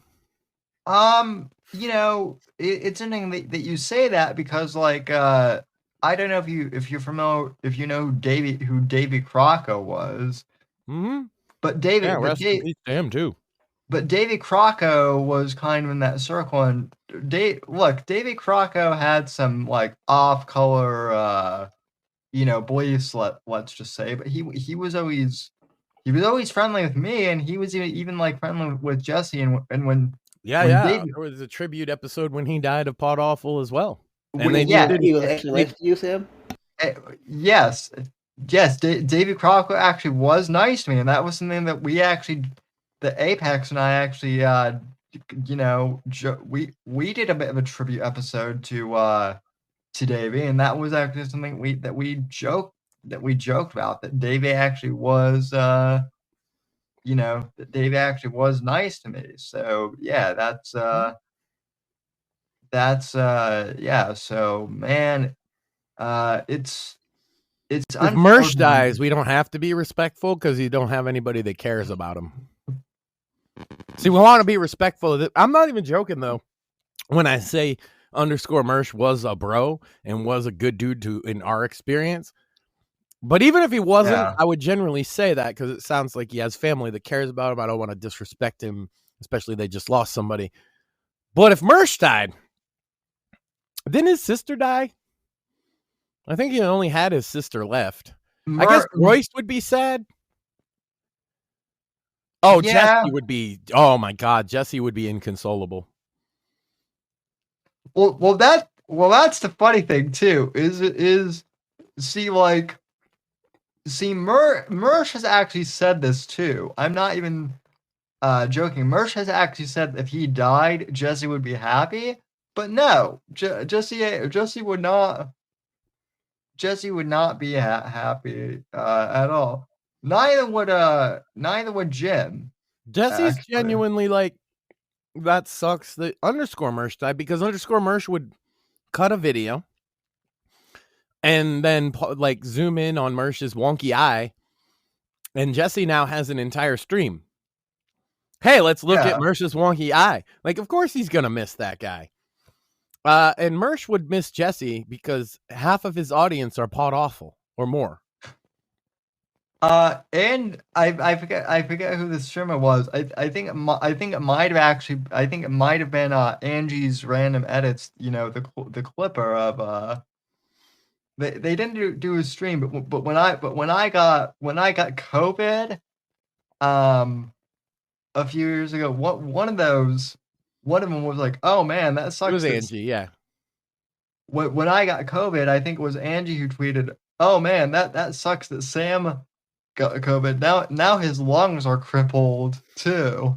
Yeah, that was Angie. Or just something like that. So yeah. Hey, we have fun. That's the thing, is if you can take a fucking joke and laugh at it for what it is. Speaking of people taking jokes and whatnot, oh my god, Max, someone made a meme of Trump as the Pope, and apparently then Trump tweeted it. Apparently Protestants are the most upset by this. Yes. In my experience, not one Catholic is like, oh my God, you can't make fun of the Pope. And matter of fact, they don't like Francis very much, at least where I'm at. No. Particularly. They call him Saint Francis the Betrayer. And then they call him Saint now that he's dead, but still, he's not a saint. That's the joke, is he's a fucking, he was not a good Pope. I'm not gonna slander him too much for the same reason as he died, but he was not popular with the people, and it's okay for Catholics to say the Pope isn't good or unpopular because he's basically a politician to them. I don't understand where Protestants and other like non-Catholics get the idea that we think the Pope is infallible or somehow beyond ridicule. Well, you can find like wood drawings of making fun of the Pope getting fucked in the ass from like the 800s, Sam. I'm not kidding. They draw the fucking, and they carve it in, not even draw it. They carve it in wood. The Pope bent over with his butt in the air, wearing his fucking Pope hat, and there's three guys with hard-ons in their hand behind him like, fuck the Pope. You want to look it up? You can find, look up anti-Pope art, Catholic artwork throughout history. You'll find trillion. Ask a fucking AI to show you. I'm telling you right now, if you think Catholics are not allowed to make fun of the Pope or to laugh at a joke about them, you don't understand Catholicism as good as you think you do. That's all I can say to those people. If you're getting offended on behalf of Catholics, stop, take a breath, go ask a Catholic person how mad they are. And then when they tell you that they're not very mad about it, you can probably chill out. Most Catholics I know were actually. And if you're a Protestant, you should be laughing at it because making fun of the Pope is built into your religion. Most Catholics I know were actually super offended by the fact that like the Pope was saying that he was okay with trans stuff, condoms, gay sex. Saying AIDS was no big a deal. Yeah, there's a lot of things that Francis communism, communist economic policies. There's a lot of problems that modern Catholics had with Francis, and they were not shy about sharing them. So the idea that you can't make jokes at the expense of it's just the dumbest thing ever. A lot of Catholics I know. Mortheous also raised Catholic, as he has pointed out before. Yep. Mortheous, is this offensive? No, not at all. Well, I didn't think so. So Morpheus, as someone who was raised Catholic, because this is kind of what my Catholic neighbors in Florida have said, they've said, one of my neighbors said, to kind of paraphrase what he said, it's sad that he passed, but I don't exactly mourn his loss either. It's sad that he passed because he was somebody that lived. but also fuck him because if you're going to want me to, as a little peon Catholic, to hold this standard, your ass better be fucking unapproachable. Right. He caused so much division and derisiveness within the church that, like I said, a lot of Catholics are kind of like, they're almost, like I said, they're not glad, but they're relieved. And well, it's look, you it's sad in the sense of somebody dying, okay? yeah, But you got to understand, one, it's not like he left any children or grandchildren. He's a man of the cloth. Two, his impact on the church is, a lot of people perceive as negative, right? Three, he lived a long, fruitful life as an old man who died successfully as Pope. It's not that fucking sad. And if you think he was good and all that, he'll go to heaven too. Bonus. What does it mean for an average Catholic? It's like I said before, and I think this is important. I think Mortheous is probably in the same boat as me on this. What it means is a chance for the Catholic Church to turn a corner and win people back that they lost the trust of over the last, I want to say, 2 decades at least, since the death of John Paul II. They've lost so much trust, and they need to pick somebody who can lead the church in a direction that would make people like us more comfortable. And if they don't choose to do that, good luck to them. Yeah. No, that's I'm already basically a lapsed Catholic because I've said this on the show. For the last 20 years, I've been a quote-unquote non-practicing Catholic. You choose a pope that will actually ring my ears, I might come back. That's what my mom said too. It is since the death of John Paul. John Paul maybe wouldn't ring your ears, but John Paul could draw you in to listen. And John Paul was making traditional decisions, and John Paul was trying to end communism as well. So it's vastly different from 2 popes later. Benedict, who basically resigned in shame when everybody got like evidence that he absolutely covered up for pedophile priests directly by his own hand, aka Ratzinger, which is like what I prefer to him to be called, but he was Pope Benedict the 16th. And then when he stepped aside, before that really caught up with him and ruined his papacy, they picked Francis, who is a leftist. He's a we know this. He's pro-communist economic policies. He said so openly. He is pro-homosexuality, which is very much at odds with the teachings of not only the Bible, but traditional Catholicism through the Catechism. He is many, many other reasons why you would be like, so you got the pedophile Pope, and then you got Francis was also his buddy, so he's part of that circle.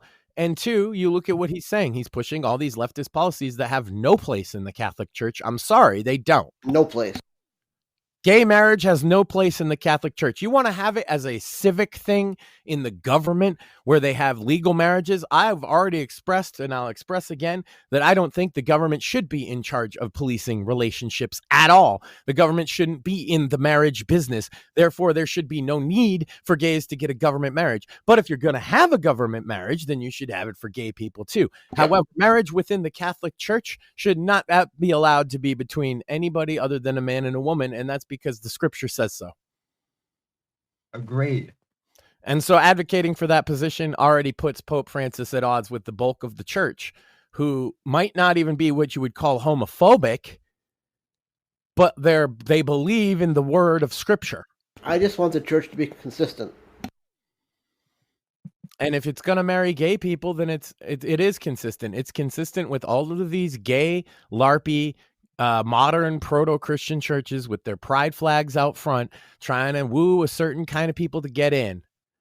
And if you're going to be that, then you ain't a church for my family, my son, or anybody else. And it's a shame because on both sides of my son's family are strong ties to the Catholic Church. My grandparents were very active Catholics on both my mother's and my adopted father's side. Her grandparents, one of whom were Catholic and were involved in the church for many, many years. And that church has lost so much trust that I don't think I can bring my young son there because 1, they elected the pedophile Pope, and 2, they ain't done nothing to change that in my mind. And 3, the new pope is advocating leftist economic policies and leftist cultural policies that I don't approve of. And he got rid of traditional mass, Sam, and that might not mean much to a lot of people, but as a guy that studied Latin most of his young life, in Roman history and the church history and reading scripture in Latin and all of those things, the Latin was so foundational to not be able to practice mass in Latin in traditional fashion. It's just the liturgy, by the way. It's not the whole fucking thing. These things drove me away from the church is my ranty point, I suppose. And if they want to win me back, well, they're doing a conclave. Guess what? Don't elect another Francis. Don't elect another Benedict. And then we'll talk. We'll see. There also has to be action after that point, Sam. It can't just be you elected a guy that I'm okay with. He has to actually work for it. I agree. I mean... And bring back traditional mass, for fuck's sake. It was more popular too, Sam. That's the funny part, is when they took it away.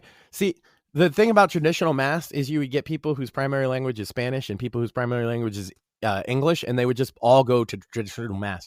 Now, because you won't do traditional mass, they're going to separate masses. But then you don't have enough of the Spanish one in this area, so you got to cancel that one. But then all the Spanish people from over there move over here, so you got too many Spanish-speaking people at this one, so you got to hire another fucking priest. They fucked it all up, whereas like the bulk of both the Spanish-speaking, Portuguese-speaking, and English-speaking population in this area would all go to traditional mass together.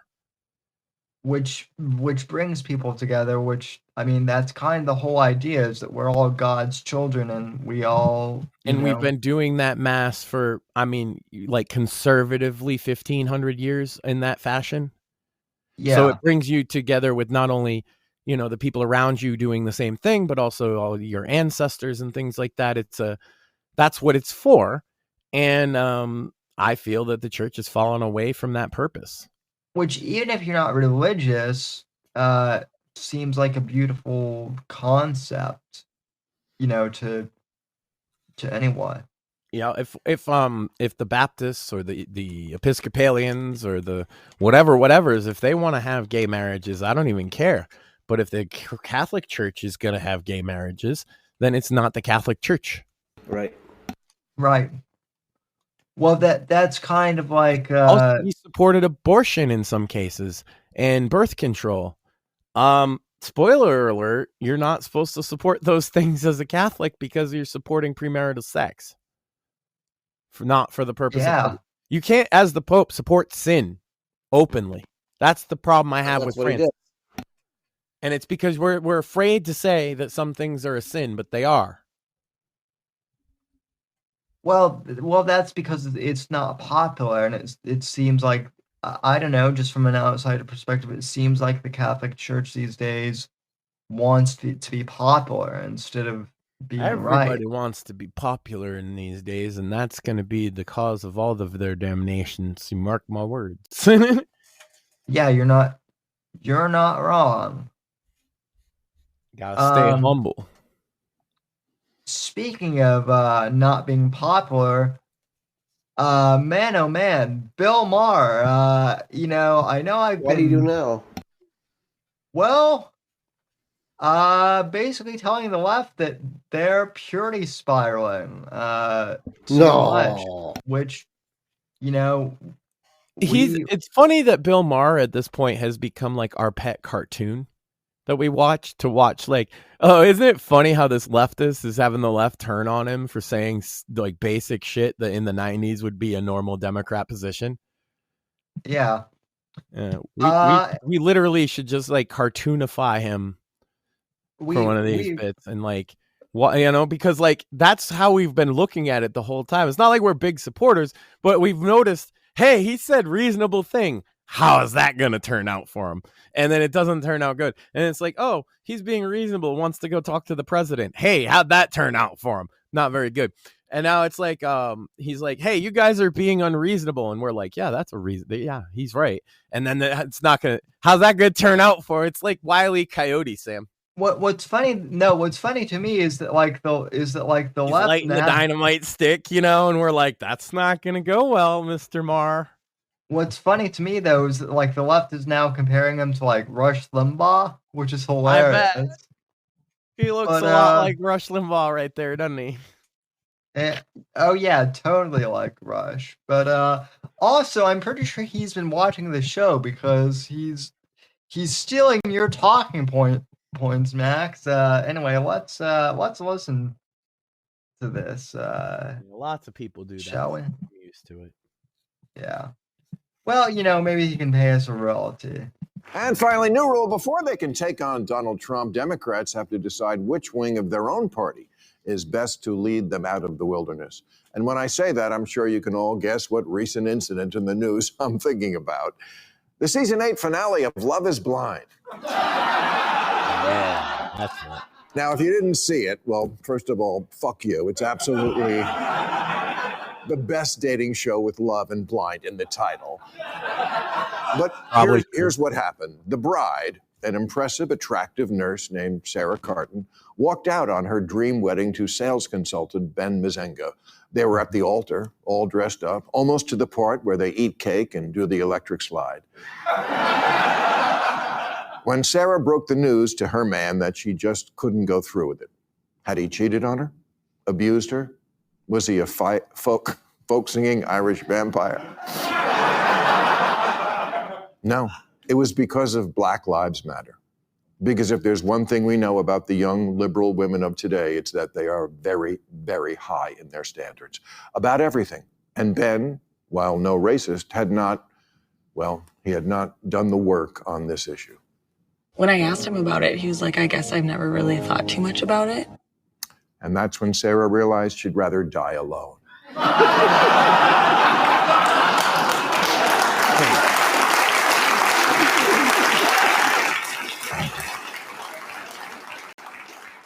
Because love isn't blind, it's woke. Well, now, to be fair to Sarah, it wasn't just Black Lives Matter. Ben also didn't have much to say about the vaccine. And his position on trans was basically, I don't know, I guess. Sarah's sister is gay. And when she told that to Ben, Ben said he had, quote, no discomfort around that community at all. Not good enough, Ben. I think what you meant to say is, fuck yeah, I fucking love it.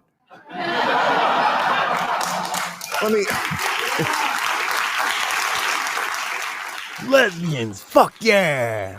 Let me tell you, folks, if the standards on the left are going to be this high and politics is going to be this much of a cock block, we're never going to win elections or have any more babies. This inclination from certain liberals to always and immediately excommunicate instead of communicate is what makes them so unlikable. And I'm sorry, Sarah, to make you the poster child for this, but come on. I mean, look at this stiff. What'd you expect? He's worried about his gym rat. Okay, you're a much better person than he is. You win. And by win, I mean lose. Christ, first we couldn't date people who had opposite political beliefs. Now we can't even date them if they have no opinion at all. It's enough to make you lose faith in finding true love on a reality streaming series.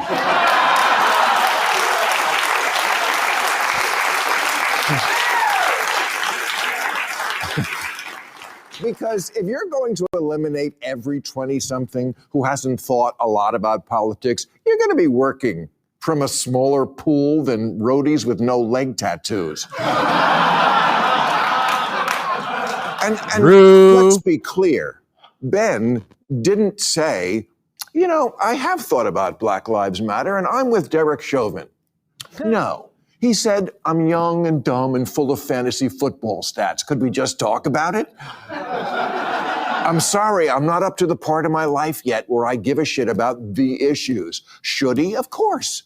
We all should do a lot of things. I should meditate and finish Moby Dick and learn to get to sleep without a gummy.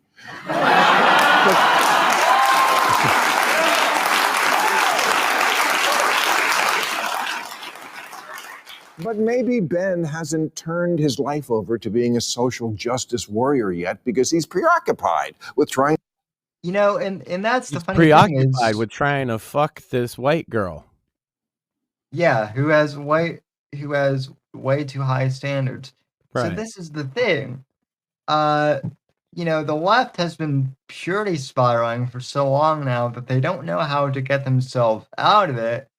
And They then don't when realize it's a purity spiral anymore, man. yeah, They're just And like, yay, so- this is the new norm. and so you want to know why Trump won the election. It's because of this shit, basically. No, it's a conspiracy with Russia. Go ahead, Sam. Let's let's see what he's saying. Yeah. To get his life going, possibly because he's worried about having the means to support the woman he thought he was going to marry, who seems rather demanding and particular,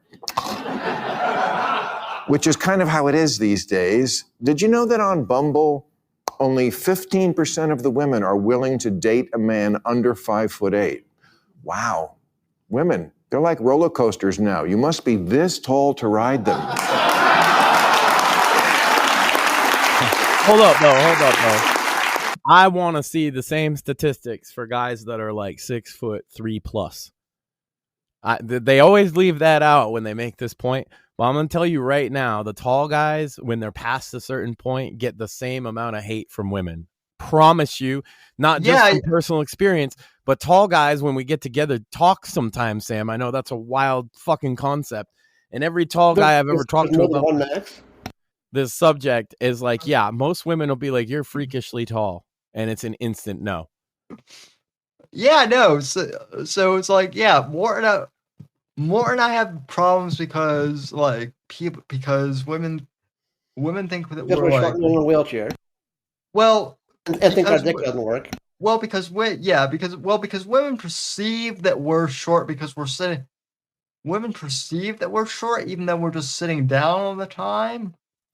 But right. Actually, and then is 7'2". Well, yeah, you didn't know. And actually, you didn't know that they would date us because we, in a standing room only situation, we always have a fucking seat for them. Yeah, that's true. Yeah, but they don't always want to sit on a big wooden peg. Well, I mean, we'll talk about that later. Well, I mean, you say that, but they do have. Some of them are freaky and wear short skirts, Max. Yeah, he's not wrong. Yeah. Well, look, fellas, what you got to be is one, you got to like talk to women. I've pointed this out before. And two, which we both do.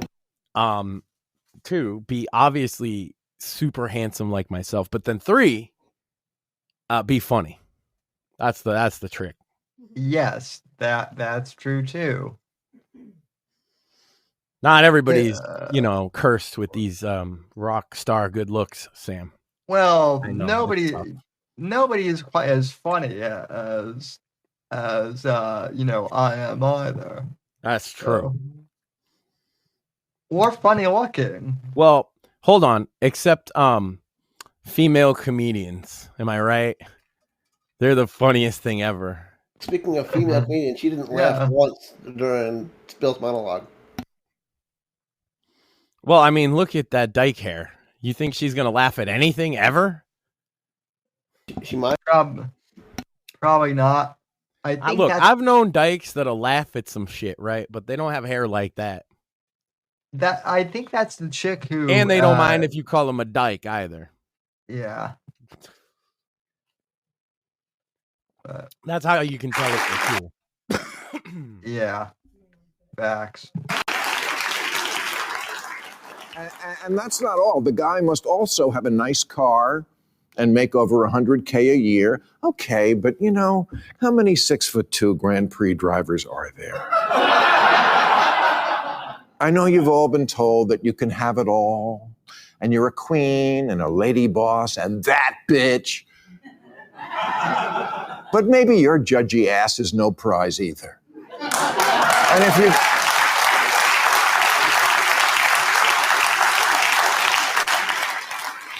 And if you jilt a guy for not thinking enough about Black Lives Matter, just tell me this.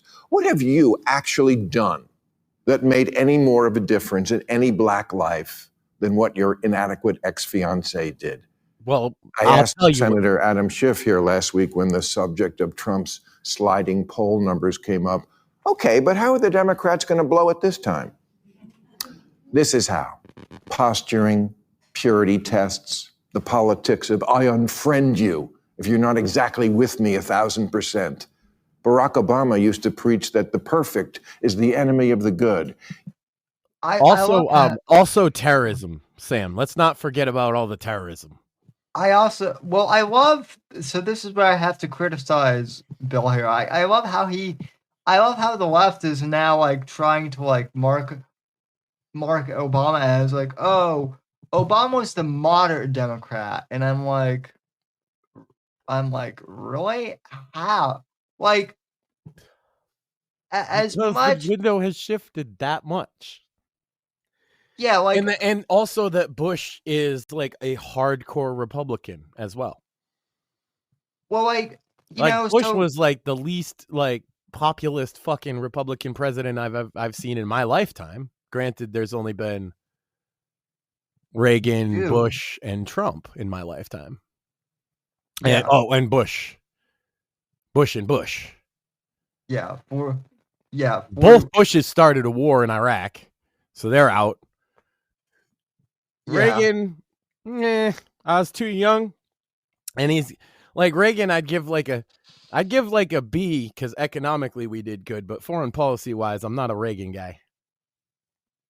Yeah, that's fair. So I'm a Trump guy then by default because like foreign policy wise, I'm on board with him, maybe even more than economically. Yeah, well, and so going back to kind of the beginning of the show, foreign policy is where I give Trump like the highest marks. Yeah, and honestly, especially with like, I mean, my God, you know, the only things that border. I take marks off for are domestic policies that he hasn't gotten through, not to say hasn't attempted or at least proposed. Yeah, or that he's at least getting started on. You know, like I So said, like school choice is not set up yet, so I could take points off for that. But he has started fucking with Department of Education, so I can add points for that. You see, like even the issues that aren't perfect A pluses tend towards he's trying. yeah. Hence why I said A minus, because there's effort. Exactly. Well, and you know, in Linda McMahon, Quite frankly, it's more effort than we've seen in our lifetimes. and Linda McMahon, let's be honest, she's still busy washing her hair. Well, look, And, Linda eats a lot of shit because she's Vince's wife. Where was I going with that? Well, because she had to for a while. It's part of the fucking job of being Vince's, not even wife, just his girlfriend. You got to eat shit. Big old plate of that shit. Stop. The love of all that food. Notice she's never complained either. The other broad, at least she complained. Linda's like, delicious, creamy shit. You're an asshole. True, man. True, Maxine. Although you're just now noticing this after 20 years. That's right. I pulled the wool over her eyes all this time. Oh, please! I've always known you're an asshole. Look what you did. Yeah. She pulled it out of the hole, Sam. You pulled it out of the hole, you fucker. Well, I got to put it back in the hole then, don't I? Put it back in the hole. Shut the fuck up. In, out. In. I'm not even sure if I can if I can make a response without getting in trouble. It's the old in out there, Sam. The answer is no, Sam. You cannot. No. Yeah. So, how about them Cowboys? Oh, Dallas. I hear they did well in the in the NFL draft. No, Not I meant sure. like the Cowboys out there. I heard they're fighting Indians and shit. We sent them to the moon. Well, yeah, that's. I mean, Look, look, are you telling me that me.tv's lying to me with the shows like The Rifleman depicting how it is out west? You telling me there ain't guys living on the range fighting off waves of engines? Yes. I mean that was happening in the back then. I told you. There you go. But not currently.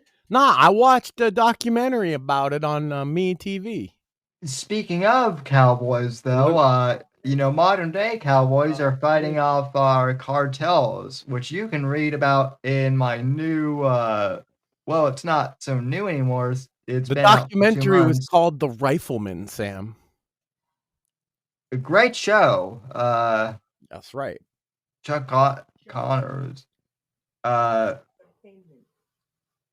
And yeah, and you can read about modern cowboys fighting the cartels in Night Vigilante. See, there is cowboys out there fighting Indians, Sam. Everybody said I was crazy. You wrote a book about it. I did. And you can find they're Night not called Vigilante Indians down in the book. They're what cartel. Yeah, cartel. now they're called sicarios. Oh. So yeah. So cowboy versus. But they still got the feathers, right? The bows and arrows. Yeah, some of them. Based. Yeah, they're also. I mean, I don't think the Indians were smuggling cocaine. Why are you bringing the Indians? And I'm talking about engines, Sam. Yeah, I don't think the Indians were smuggling cocaine back in the day. You don't know that. Look, where's it coming from? South America. They probably were, I know that they were chewing on the coca leaves. That's true. They were doing that. Because that should get you high as fuck, but without all the cocaine problems. See, the problem is what they did is they took that good shit from those leaves they were chewing on, and they scientifically made it into a super strong compound that will be addictive to your body. It's not healthy. But chewing on a coca leaf, you might get addicted to it the way you get addicted to coffee. Which, I mean, I know more is addicted to coffee, so that's right. What I would do is I'd chew the coca leaf from this side, right? You got to have a little alkali to get it going. It's like a little bit of smudge. It tastes like vinegar. And then and then the other side, you know what I mean? Is that's how I drink my coffee, so I can mix them. Mortheous, have you been chewing coca leaves? No, that would be highly illegal, Sam. I plead the fifth, sir. Oh, he pleads the fifth. But hypothetically, in Minecraft, actually, no, in Schedule 1, because that game's about drugs. Yeah. Oh, yeah, that is true. I'm still meaning to play that. I got a copy of it. Probably stream that. You make a drug empire in a Rick and Morty cartoon. Yeah, that would be a fun premium. I've been enslaving Pokemon, Sam. The new Pal World update. Well, of course. Yeah, I didn't realize that there's a little Firefox deal, and he's I can use him as a flamethrower and murder people. There was this one guy, he was sitting near my base, and I think he was a quest NPC, and I didn't like him sitting near my base, right? Because it said he was a trainer, and as far as I heard in Pokemon, you're supposed to fight them motherfuckers, right? So I sicked my lizard on him. And he started a fight, and he called the cops like a bitch. And these guys, level 40 officers, showed up and shot me to death. But I managed to then get my revenge by murdering him with a flamethrower. And then the cops came and killed me again. I didn't realize Pal World was like GTA. Well, everyone's trying to clone GTA. There are there are freaking GTA clones in Roblox now, from what I hear. Well, GTA RP in particular, but that's actually a clone. That comes from City Life for Arma 2. That's for the old heads. Hey, if you want to see more Max Ancient content, go check out Devil Dog Gaming, or Devil Dog Gamer, sorry. His playthrough of City Life 2 on Arma 3. I'm all over that shit. That was good times. Basically, same thing. It's like a city where there's jobs. You can legitimately do jobs. There's cops, like people playing as cops. You have to role play. And then you can also be a criminal. And that game mode has become quite popular with young people over the years. There's also, like, Gary's mod had some variations of the same idea. Oh yeah, It's a very community-driven thing. So even in GTA 5, it's actually a mod. It's not officially sanctioned. But I bet you anything, they're going to have a mode like that in GTA 6, or they're going to work it into their online mode somehow to have similar shit. Like legal jobs and ways you can be a cop. They're definitely going to build all that. That's why they delayed it so long, I think, because they discovered GTA RP is not even just with people like us, like celebrities love GTA RP. They have their own servers and shit. It's super popular, but Rockstar is not getting a cut off of it because it's mods. Right, and so obviously they're gonna try and cash cow this thing. Take-Two has noticed it, and Take-Two isn't going to be like, yeah, you know what? Don't put in all these other monetization options that clearly make a ton of money, and let the fans do it. Yeah, right. But I have a feeling if you're looking for GTA 6 to have a competent single player mode, and then also a similar online mode with more shit in it than GTA 5, I think that's what we're going to get, to be honest with you. I wouldn't expect people were expecting GTA 5 to have DLC expansions and it never came. I wouldn't expect any of those for 6 either. The single player story you get is probably what you're going to get. They'll work more story into the online mode, just like they did with 5, because it pays money. Yeah. You might not like that as a gamer, but it made them so much money. And I did like it, actually. GTA Online, I have all the shit. Y'all want to see some of the shit?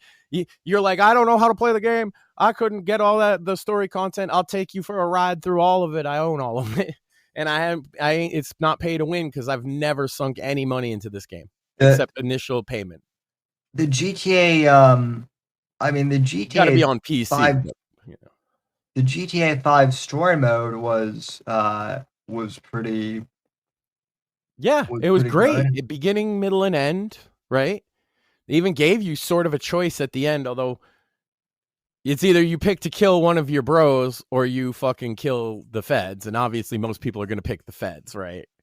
Yeah. Well, I mean, you can't kill Trevor. I did.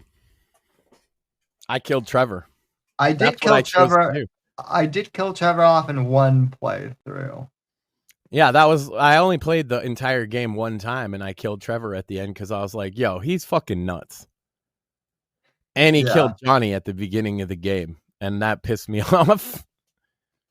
Yeah. I liked Johnny, all right? I liked fucking, oh my God. What's GTA 4? Lost in the Damned. The Lost in the Damned was great. And he was the main protagonist of that shit, and Trevor kills him in his first scene. Yeah. He curb stomps him to death after fucking his girlfriend. They cucked Johnny to the worst degree possible, and I remembered that shit, so yeah, I killed Trevor. But then you can go back and play the final mission differently if you want. But I've sunk way more time into the online mode, Sam. I have the biker DLC, all that shit. I got a cool club. I got a nuclear submarine. I got a doomsday bunker. I got an arms smuggling operation.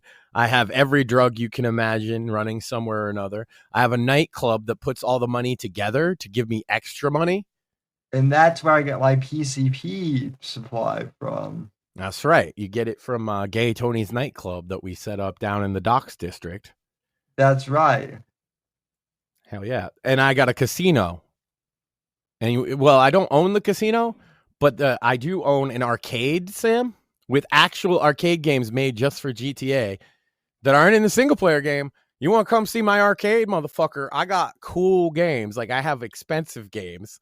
And that's because from the arcade underneath is your secret base to rob the casino with. And you get to make your different plans. You can go in hot. You can go in stealthy. You can use gadgets. You have to do a bunch of missions to set it up. And you know how many times me and Shmuley have robbed that casino, bro? Mm-hmm. And with the nuclear sub, I now own a private, like, almost Epstein Island type place that you can rob. Based? Yeah. Well, I got a yacht. Well, no, you kill the guy, obviously. He's like running a pedophile operation. So the end of the thing is you kill him. But you can repeat the mission, just like the casino mission, to make money. You make so much fucking money. And in the island one, you can do solo if you're decent at the game. But me and Shmuley, as a team in GTA, we are, man, there's this one time, I know I have a clip of it somewhere, Sam, where we jihaded some other players. We fucking put, we had a helicopter, because I can just I can just spawn a helicopter. I got all the shit, right? And I put all this C4 on it, right? And we flew it into this guy's fucking limo while he was transporting drugs. And we were like, Allahu Akbar! And then I set off the explosives right when we hit the limo. It was so funny. This other time, a hacker whose name was the N-word took me into a secret strip club under the map that exists, and then tried to give me all this money, and I told him I didn't want to take it in case they ban me. Shout out to 420 N-word black guy man on GTA Online. I'm sure he's not banned. His character model was like racist, Sam. It wasn't even something you'd find in the game. And he was smoking a blunt. And he had like a voice mod on to make him sound black, but it was clearly like a young white guy. But he asked me to get in it. Shmuley was there. He'll tell you. He asked me to get in his car. And I was like, all right, cool. And then he like teleported us into a strip club under the map where the NPCs are constantly stripping. And apparently this is like a developer's room, which I guess that makes sense. Like if you're like the game moderators or whatever, you have your own room. Why not it be the strip club, I guess? But I mean, why not?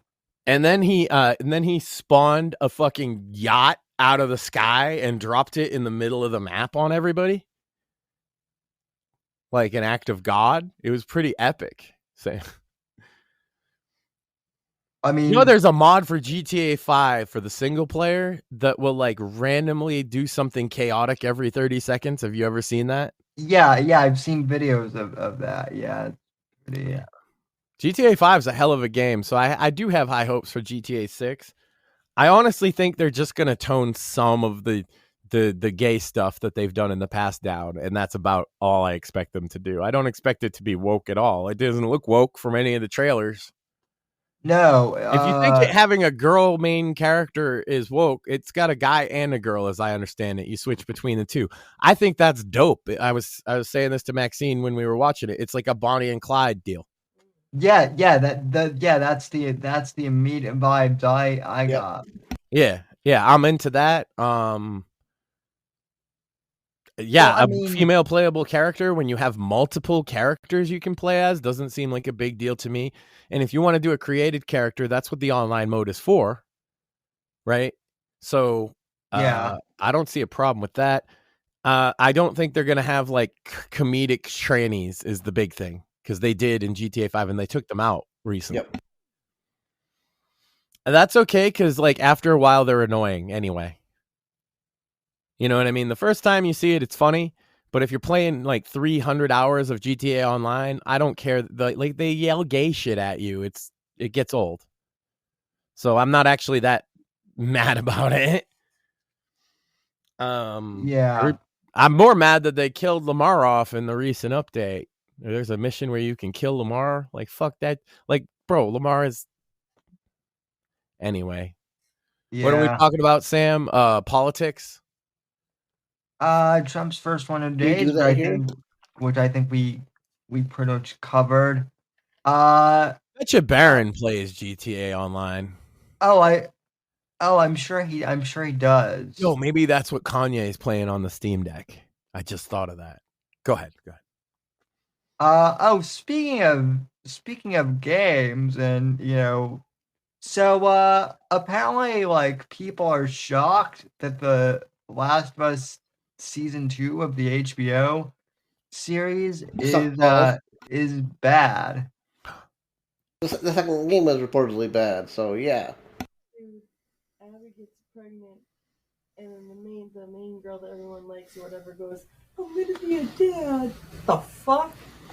Clips of it, and I was like, Jesus fucking Christ, what did they do? I'm gonna be a dad. But I am gonna say the actress they got to play Abby in the show, pretty cute. Really? Everyone compares her to a potato. Well, maybe he likes potatoes. Well, no, we know that JF likes potatoes. Abby is cute, not Ellie. Do you like your potatoes baked? Sometimes. Abby, okay, yeah, Ellie looks like. Yeah, no, not Ellie. They're acting Abby. Okay, cool. Buff check. Ellie's the one that looks like a potato. Oh, Yeah, Ellie well, looks like a potato. yeah. Okay. Well, the thing with it is like the actress who plays Abby in the HBO show actually looks more like Ellie in the game. Imagine ever having played this game. Sorry, I'm trying to put myself. No, I know people like the main broad and the dude with the guitar, and they got really defensive that he got beat to death in the second game, which I think is actually kind of funny, to be honest with you. That they purposely traumatize their own audience. I do find that funny. What I don't find funny is Last of Us Part 2 is the one with the gay butt sex, right? Yes.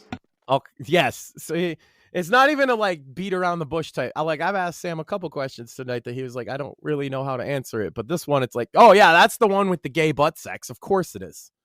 Well, the other thing too is like the gay butt sex scene comes. I'm not kidding. Like only 2 or 3 missions after Joel gets beaten to death. So it's literally let's traumatize the audience and beat the main protagonist to death. Gay pornography. Wow. Yeah. So wow. That's almost like a me bit. It's it's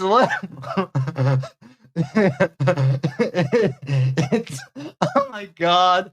Yeah, no, the character here is gay butt sex. It's literally murder. It's literally murder and then gay pornography. Wait, as I understand it, you do the murder, right? Like you play as Abby while she beats Joel to death, correct? Yeah. So no. So, yeah. So okay. here's kind of the, in a weird way, it is funny in a sick way. So you start off as Ellie for the first. You start off as Ellie for the first half of the game. The classic Metal Gear Solid 2, where you play as Snake at the very beginning and then it switches on you. Yeah. Go ahead. Yes. So you see Joel die the first time and then gay pornography. And as if not that's not traumatizing enough for the player. Oh, then so you switch and then go back in time, sort of, and then play as her beating Joel to death. Yes. And then more gay pornography? Or does it skip the gay pornography the second time? Well, with her you have straight, so it's not gay pornography, but it is just like pornography. Okay, so it doesn't rehash the gay butt sex, just more porn. Yes. So the what I'm getting here is he goes, murder porn, murder porn. Yes. Yes.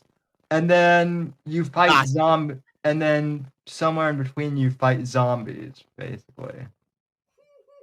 Gotcha. Oh, there's zombies? What the fuck? Why has nobody mentioned a zombie up till this point? Thankfully, you don't porn with All I zombies. hear about is murder and butt sex, Sam. I thought Would that's you what want? the show was Would you want to about. butt sex with the zombie, Max? What Oh, butt sex with a zombie. That's a good twist.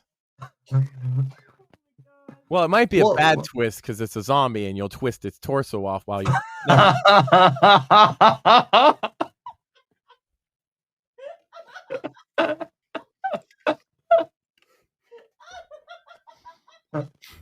Now the question is, of course you say my bad, but do you stop fucking them and help put the torso back? No, you finish. All right. Well, I'm not sure. You'll be all right for a minute. Don't worry about it. There's some You'll be all right. I need to finish. I'm not more. I mean, and that is The Last of Us season 2. Yeah.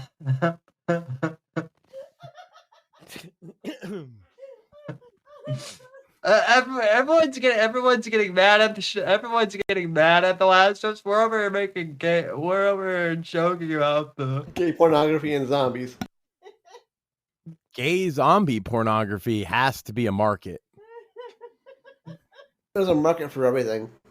That's right. Max, I hate to say it, but there probably already is. Because Rule 34 is a... Well, there's a gay porn about Jesus they made in the 70s, right? I've never seen it, but I know it exists. Yeah, it's called Him, and we know it. We know it played at porn theaters in the 70s for sure, and people had very strong opinions about it either way. And no way. And then it's gone because back in those days they would reuse the reels for the gay porn films because they didn't have much money. So it's likely never to surface again. But it's amazing that think about that. Somebody put a budget down. Somebody was willing to be the cast, the crew, cameramen, makeup people, fluffers, all that shit for a gay porn that is supposedly a serious depiction of the life of Jesus with porn scenes where he fucks dudes. Coming up with being in the writer's room for that, and I doubt there was much of a writer's room. Well, a pitch room. Whatnot. Yeah, but think of the poor jizz mopper for that pitch room. Oh, dear God. And somebody had the balls to you know what? Yeah, I'm going to make this. I'm going to make the gay Jesus porn film. And they did it. And they screened it for people. And goddamn, that's a thing that happened. And then people get mad when Trump makes a fucking meme with the Pope. And then Sam goes away because he's super mad about that. Oh, actually, Rumble was Rumble's you guys, enough. Okay. You've made some horrific jokes tonight. The top 10 list was atrocious. You're supposed to talk about politics or something. Here we are joking about gay zombies. Which we did. We did. I was thinking though, if the torso fell off, that'd be a big deal breaker kind of. But what if there's just the head or one of the arms? Anyway. It's a matter of how much the torso fell off. Well, I guess it depends on the zombie rules, whether they can put their limbs back on or not. Yeah. Because if they can't, then it's a lost cause already. Why are you going to stop? Again, finish first, then help the zombie. Yeah, if they can, then maybe you should help them just so maybe there's a timer on it. But if you could just put them on whenever, then yeah. Yeah. Yeah. Now it's I guess it would be like good etiquette to help them like pick their arm up, though, huh? Oh, of course. You know, if you did it, that would be You're having gay butt sex with a zombie. You gotta pay attention if to you the want to etiquette. have gay butt sex with a zombie more than once, sure. That's right. Well, there's got to be a code, you know. These are the types of serious topical issues that we cover on the Whitfield. Hey, Whitfield we didn't Report. make a show about gay zombie butt sex, okay?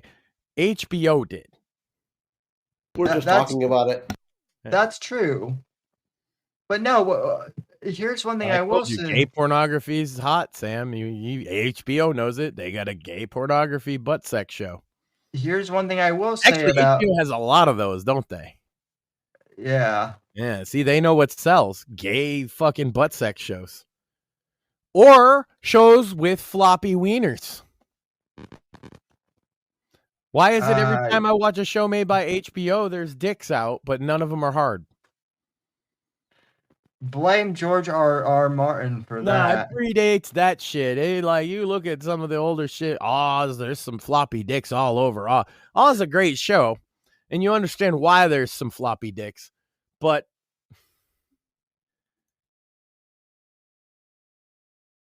And now Rumble decided to shut out Max. that's right, because they don't want me exposing the floppy dick conspiracy, Sam.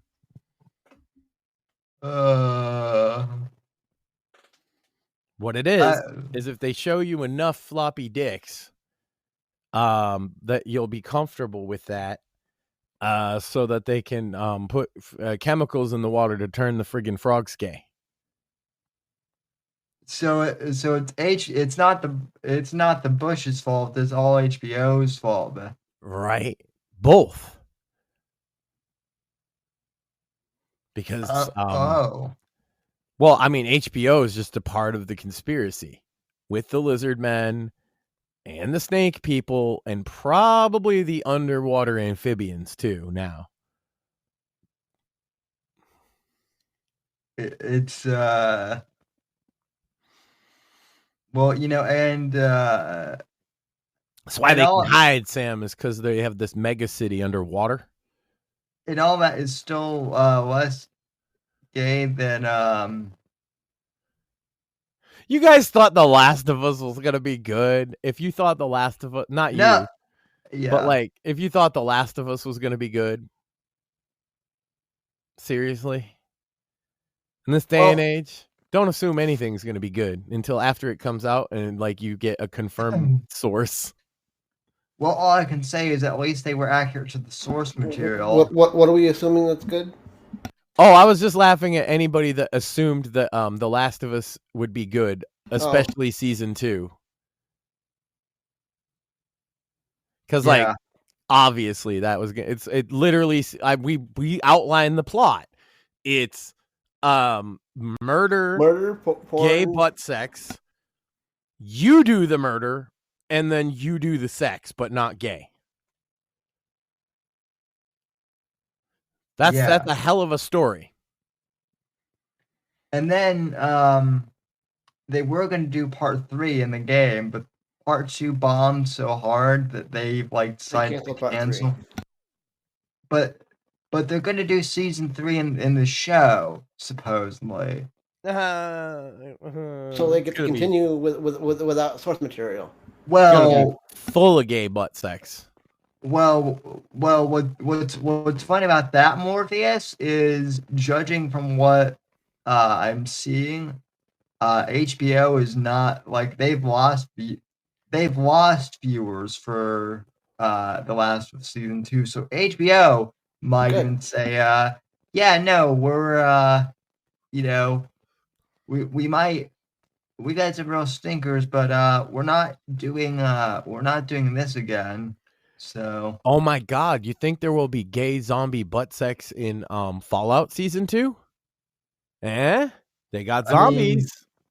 I mean, was there in the game? Because I mean, if so, then well, why you not? could totally butt sex up some of the zombies in the Fallout franchise. if you were so inclined. Are you? Ghouls. I mean, I never did that, so I don't know. No, but it's possible for you as a dude in a Fallout game to fuck a dude who's a ghoul. Yes. Oh well, then Hollywood obviously they'll take that route because Right. It is possible for you to do this, so that should be the entire premise of the show. Well, obviously, then Hollywood. That's what people love about Fallout, Sam, is fucking ghouls when they're gay. I mean, I know that's what everybody played it for, right? I mean, I played it for like. Man, does anybody actually like the romances in a Bethesda game ever? No. Ever? No. They're always so cringe. I really like romances in any RPG, to be honest. Cyberpunk with what's her face was all right. The only option you have is a straight dude. Pan Am. Pan Am, yeah. Pan Am and V as a straight couple, if you play it right, is actually pretty well written and subtle. Yeah, and it a lot is. of depth to it. Cyberpunk handled theirs. I don't know about any of the other relationships because one was if you're a gay dude and the other one was a dyke or whatever, and then there was a tranny. But if you pick the one heterosexual option, it's a pretty good story, and it actually ties right into the ending too. Which in my mind is kind of the canon ending. I know everyone loves the idea of giving the body over to Johnny, but that is kind of a dick move. That's definitely a dick move. Right, I rode off with Pan Am into the sunset, knowing V's gonna die in 6 months because he gets his happy ending. As did I. So did I. Although there is a possibility. Oh, my first playthrough anyway. I think the majority of people chose that option the first time through. Although there is a possibility, if you believe that that's canon, that he's not going to die because the avocados, which are used to purposely mispronounce as avocados, just to piss people off. But the avocado clan, as I like to call them, supposedly had ways to like fix the Yeah, I know they added the DLC. I haven't played and all that, but I just go with that was my canon ending, and I was just pointing out that I think that romance was handled well. I think The Witcher can handle it's a little bit okay, but it's also The Witcher loves its sex scenes, man. And it's better than most, but yeah. The Witcher takes away your consent as a player, and I don't like that. Yeah. Because if given a choice, I usually don't pursue a romantic option in any video game, and The Witcher takes away your choice in that several times throughout the whole franchise. Yeah, that is true. You guys don't care. I do. You know what I mean? I can see that take. Because if I'm trying to play a game as I would fucking play it morally to see how the story plays out most of the time. That's my first playthrough. And so morally, I would reject these broads. Yeah, although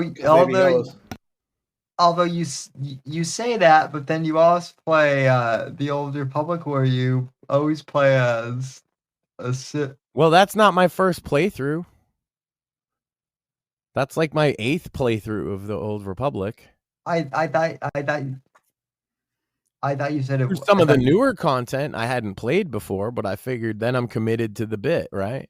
Yeah. I have other characters I could go back and play them on as a goody-goody. It actually plays better if you're super evil throughout because you're trying to become the Emperor, and the Emperor that's there, he's like not like you're the commander of both the Alliance and the Sith.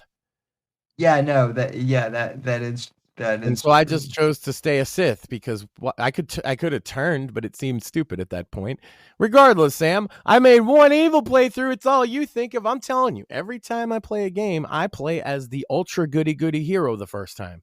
No, I know. But also, I don't care for romance options in games. Whether that's that has nothing to do with roleplay. I don't care for them. I think they're cringe.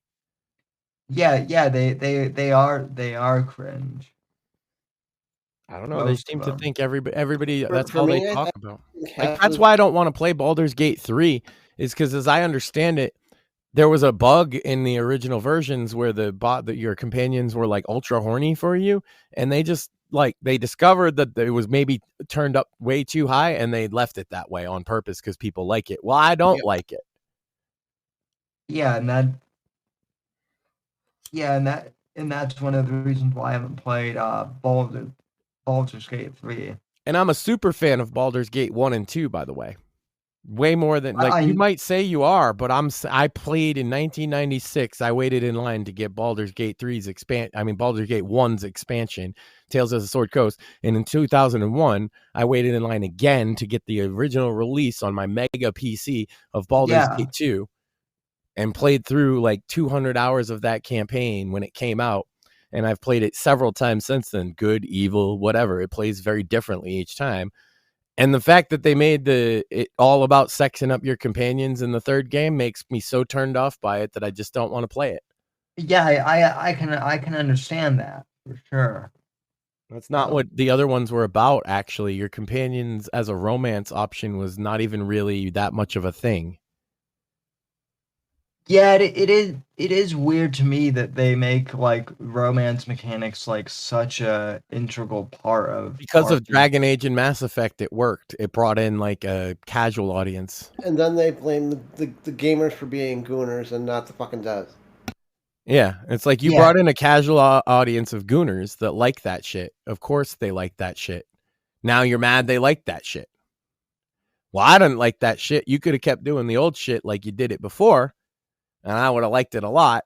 Dragon Age is where I started. Actually, I never played the third one because I felt the second one got a bit aggressive about that stuff.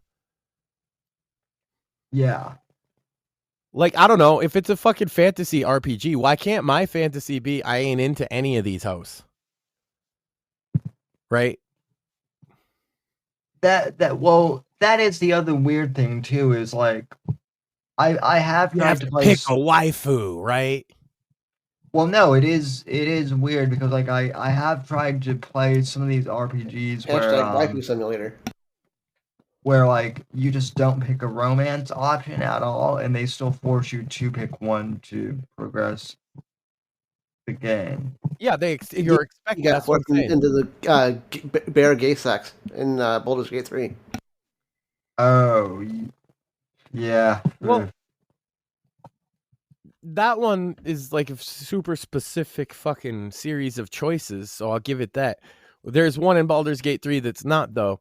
If you walk into a certain location, there's two ogres having sex. That happens regardless of whatever, and it's played for comedy, which I actually think is funny. And then the gay bear sex thing, hey, if you choose the druid guy and then also choose to convince him to be a bear and then have sex with you, you really wanted that, so I don't actually have a problem with that. What my problem is that they're constantly trying to initiate romance with you to where you have to reject them. Oh, yeah, I agree. I shouldn't have to do that. I should have to pursue them. It should be the opposite. Gale is very, very obvious in that game. Yeah. And none of their shit's good writing, good romance. It's, I don't know. It's not for me. So, yeah, I'm just turned off by all the romance options in all the games all the time, except the one notable exception I will point to of Pan Am, as well as I did enjoy at least my version of Henry and Teresa in Kingdom Come, which sucks because in the sequel they say she cheated on you regardless. That's dumb. Yeah. Teresa wouldn't do that. No. Not after I saved her from getting raped. If anything, it would be Henry that cheats, not Teresa. Yeah. Exactly. Yeah. I don't like that as a choice, stylistically. But hey, that does happen though. But at least if you only play the first game, you can have a happy ending with Teresa. You have to have a happy start, though. If you let her get raped, you're kind of an asshole if you pursue her as a relationship after that. Facts. Also, if you tell her that you let her get raped, she doesn't even seem to care. Yeah, that pissed me off in the first one. Yeah. She should at least get pissed off. Yeah, that's a downer, because like if you were following the story and you felt about the story at all, you would probably feel compelled to tell her, right? Especially when it leads you towards confessing and going on a pilgrimage and kind of converting later in the game. Yeah. So you would have to tell her if you were playing it right? But if you do tell her, it doesn't even really have much dialogue about it. And she's just like, I don't want to talk about it. My favorite part. But I didn't have to tell her shit, Sam, because I accidentally ran into those guys on my horse and they started chasing me, and so they didn't rape her. I totally thought I was saving the day, and I like bump into the guys and then they start hitting me. I was like, oh shit, and I ran away. But apparently I was a hero for doing that, Sam. Well, of course you are, Max. Turns out the most heroic thing to do is like idiotically bump into a dude and then run away like a chicken. Big hero. Well, yeah, you kind of have to run away in that first because if you're an idiot like I am and you try and fight them, you're gonna get your ass kicked every time. That's right, because dude's barely ever picked a sword up in his whole life. You would get your ass kicked. They're like professional soldiers with the only way full you gear. Don't do that is if you intentionally over level yourself before you're leaving. Yeah, you have to like sit there and like grind. Yep. There's not even quests or anything. So nobody would do that. You're supposed to leave weak. Yep. You're supposed to run away. But the question is, do you just run away and let her get raped? Do you try and fight them and get killed? Or do you try and distract them? I accidentally got the third one. You're not supposed to, on your 4th or 5th playthrough, over-level yourself like Mort did on his, again, 4th or 5th playthrough, and then deal with them. Yeah. Which basically has the same result as if you run away. Except that she's like, oh, it's cool you did that. Thank you. Yeah. So, I don't know. There's a bit of choice, but not as much as you might like. But, like, really, the Henry and Teresa story after that point is pretty cute. They like to go on walks. As long as you stay faithful, there will be temptation along the way, but you can absolutely reject it. The pilgrimage story, I think, makes all of that feel better, too. There's other hoes you could fuck, too.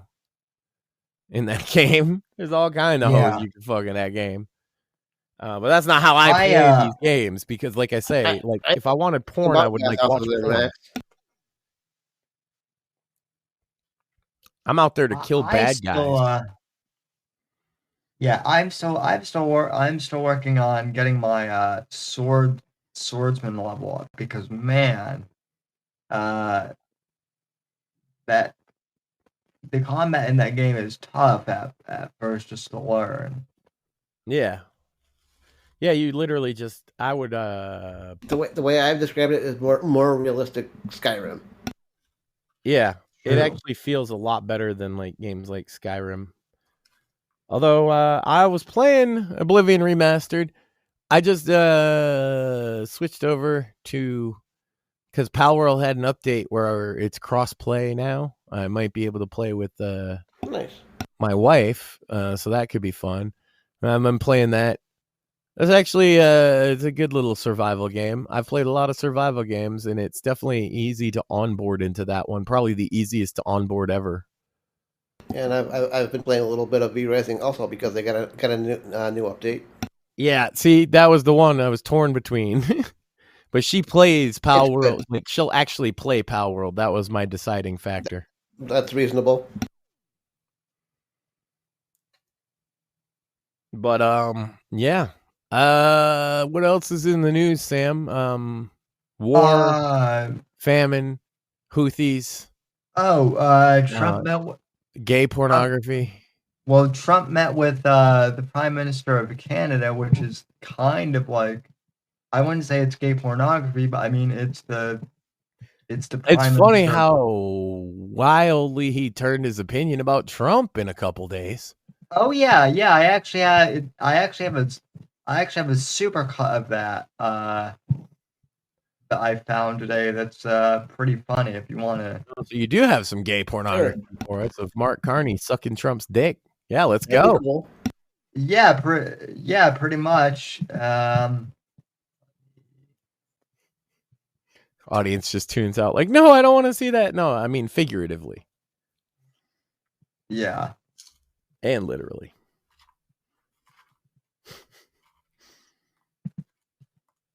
It's a little slurpy. Kind of wet. You know? A little sloppy. He's a carny. What do you expect? But he will, Sam, put his pinky in your butthole when he does it. So, are we ready? So yeah, this is a super Trump's meeting with Carney, which, by the way, is a perfect name for a prime minister, I think. So I don't think we can change Donald Trump. I don't think so. Not at this stage. Get you to lift tariffs on Canada. No. Why not? Just the way it is. And a person who draws his inspiration from President Trump, like Pierre Poilievre, will kneel down before him. You're a transformational president, focus on the economy with a relentless focus on the American worker, securing your borders, ending the scourge of fentanyl and other opioids, and securing the world. Before he stands up. that after saying that Poilievre would be Trump's bootlicker, huh? Glug, glug, glug, glug, glug. Sorry. Up to him. He's in sync with President Trump. I thought you were excellent, and I think we have a lot of things in common. Pierre Poilievre is also choosing to be willfully blind to the many and growing threats that face our country. We don't really want cars from Canada, and we put tariffs on cars from Canada, and at a certain point, it won't make economic sense for Canada to build those cars. And we don't want steel from Canada because we're making our own steel, and we're having massive steel plants being built right now as we speak. We really don't want Canadian steel, and we don't want Canadian aluminum and various other things. What the big Can I? That is what it looks like to watch a man get cucked. Yeah, we don't want any of their shit. We don't want their steel. We don't want their fucking cars. We're going to tariff the shit out of it as he just stands there looking at him with his mouth hanging open like a fucking fluffer at a gay porn convention. Let's go, Sam. Well, he is a carny, literally. companies are producing, by and large, are not products that we are consuming. There's some element of that, but by and large, a steel company, how much steel are you using these days, Todd? I mean, not as much we used to. So anyway, Trudeau, when I spoke to him, I used to call him. So that's that's Carney admitting that Canada doesn't have steel or any valuable resources. I just want to point that right there too. Yup. Governor Trudeau, I think that probably didn't help his election. But when I spoke to him, I said, "So why are we taking your cars? Why are we taking we want to make them ourselves." I mean, I said, and if the price of your cars went up, or if we put a tariff on your cars of 25%, what would that mean to you? He said, that would mean the end of Canada. He actually said that to me. And I said, that's a strange answer, but I understand his answer. But no, I mean, it's hard to justify subsidizing Canada to the tune of maybe $200 billion a year. We protect Canada militarily, and we always will. We're going to, that's not a money thing. But we always will. But, it's not fair. So yeah, that's the Canadian Prime Minister getting cucked by Trump. And then he's gonna go back to his fucking voter base and be like, "I did it. I stood up to him." Look. Yeah, well, he definitely stood up for Trump. Yeah, he stood in the corner while Trump had sex with his industry. Yeah, and he watched it in shame. He probably partially liked it too. Well, he's Canadian, Sam. They all like being a cock. It's part of their fucking national identity. That's true. Oh, we just pissed off the two people in Canada who tune into the. Damn. I'm getting them one by one, Sam. Every country gets a turn.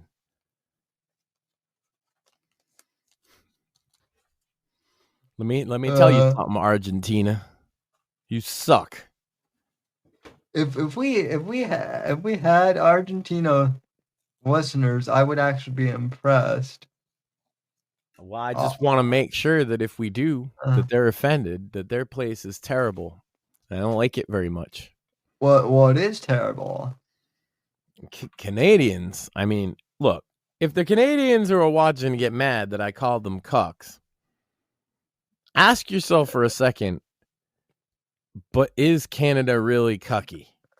The funny thing is, the Canadians who do watch the program are like, that's true. Yeah, I bet that's what I'm saying. Is like they wouldn't be offended. They're like, oh my God, get these cucks away from me. There's too many cucks everywhere, all voting to like, duh, let's import all the people. Duh. Oh, it doesn't matter if they rape kids. Let's just bring them in. Oh yeah, did you? I'm sure Canadians love when you bring in child molesters, Sam. I'm sure the average Canadian just fucking adores it. Well, that's one thing that the Fake Untitled podcast covered this past week is the fact that Britain is apparently like now admitting that happened, and no, they admitted it. Wow. And not even like a hey, we're sorry from the British government. More like, well, that happened. Yep, it did happen. Yep. The British are never sorry. Come on now. The British have no spine. Yep. Facts. On behalf of the Crown, we feel really, really bad that all those kids got raped. Next question. No more questions. If they had anything, they'd deal with the illegal immigration in their own country. Which, but they all got opinions on how we should do it and about Trump, right?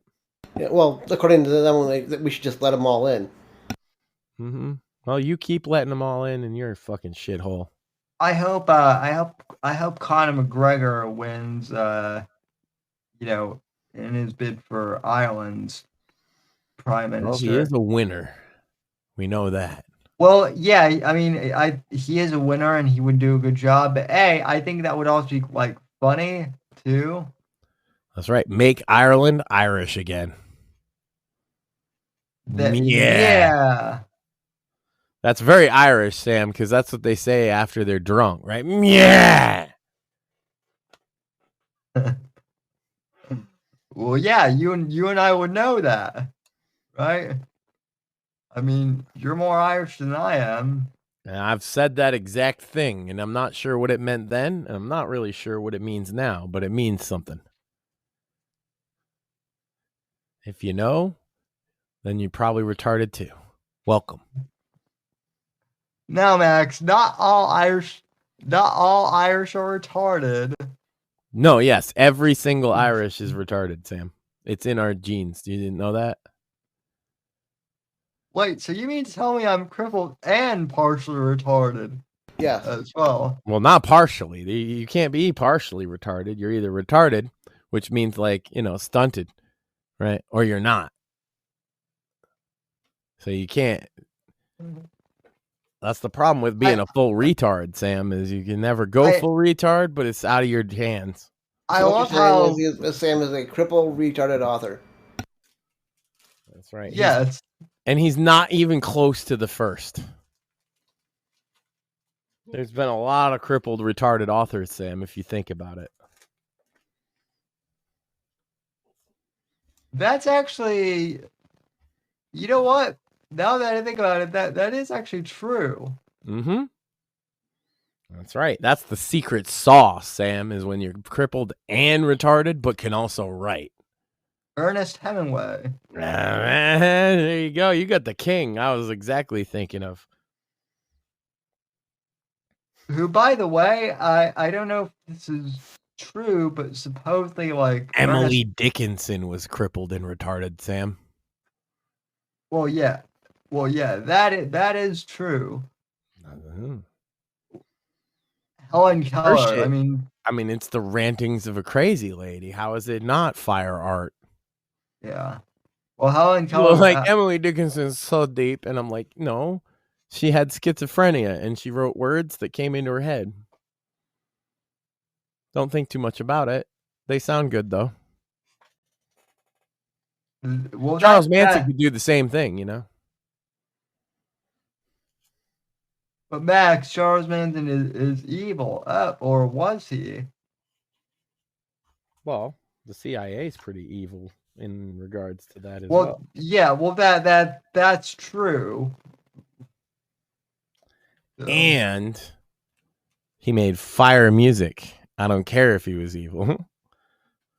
Some of the fucking dude, I listen to music of like people that have killed people for sure. That doesn't dissuade me. Art is art. No. Yeah.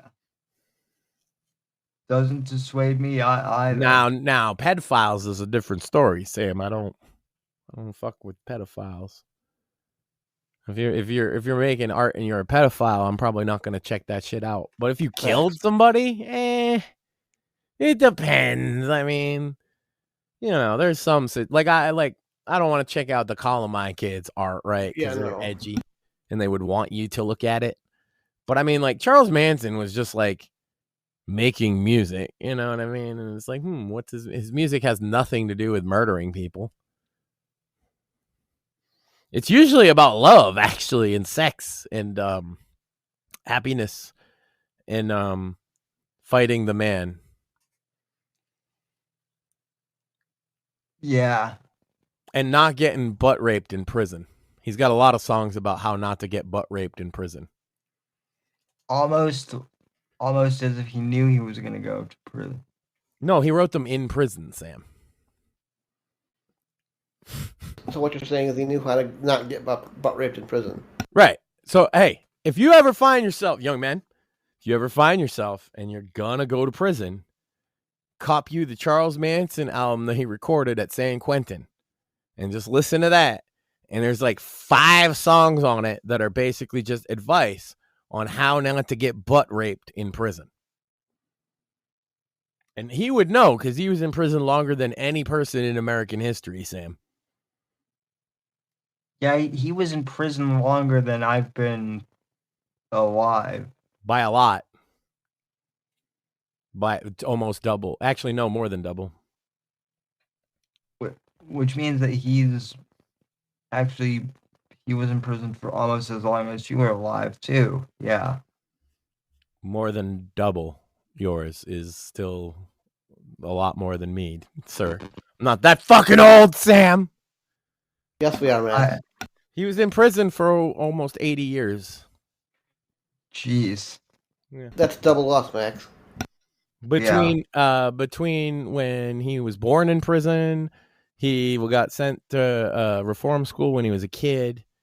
He got out, got arrested for stealing a car, got out, the murders happened, and went back to jail for the rest of his life. He was only out of jail for like 3 or 4 years total in his entire existence. Jeez. That's and people. No, but clearly he was just evil. It wasn't like the system's broken or anything. Yeah, and he was just crazy. It's not like the system made him that way. Yeah. So also, his mom sold him to a pedophile for a pitcher of beer. So that's fun. Yeah, that I did know, and yeah. Well, I'm just wondering if it was a good beer. You know? You would hope. That's Mother of the Year right there, right? And the thing is the reason that story resonates with people is because everybody knows one of them single moms that would do the exact same fucking thing. Yeah. Unfortunately. Mm-hmm. Too many of them people around, man. Where you're just like, yeah, if I heard the story that bitch sold her kids for drugs or a pitcher of beer or something, I wouldn't be surprised. There's a lot of them around. Don't knock up crazy bitches. Man, that's another rule. Don't get raped in prison. Don't knock up crazy bitches. Sound advice. That's true. Mm-hmm. You would know, Sam. You've knocked up all kinds of crazy bitches. You know how many little Sams are running around out there? It's crazy. Thankfully, I've fucked crazy bitches, but never knocked one up. That you know of, sir. No, I would know by now. Trust me. Well, that's true. I live in New York. They would come for me for fucking child support. Or would they? New York State would Mortheous, did you know that we have on the line your long-lost daughter? No, I'm just fucking with you.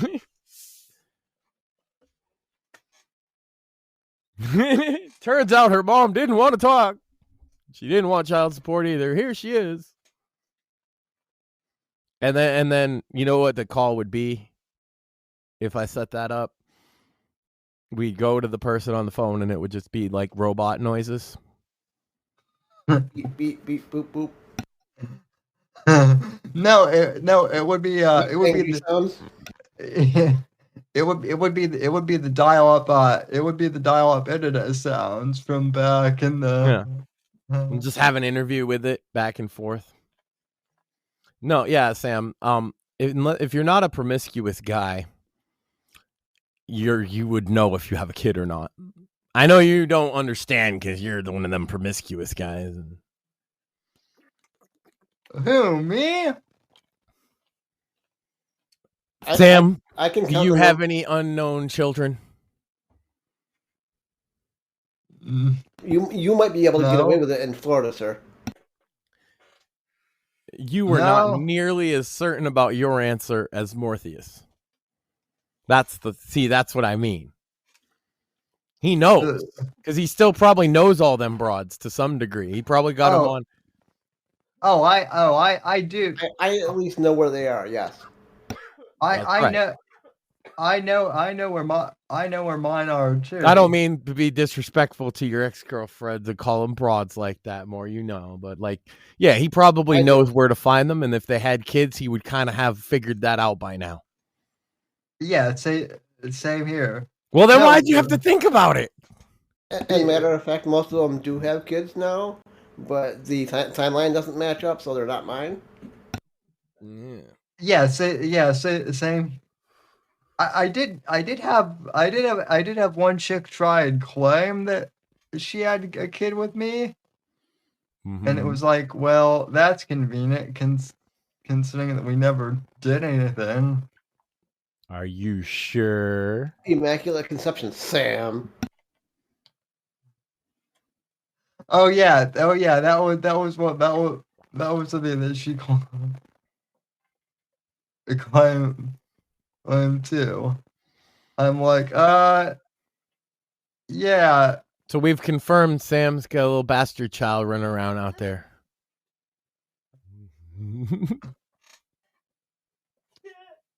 My listen. At least one. Listen, if that were true, my mom's first reaction would be, "I have a grandchild. I'm so happy." True.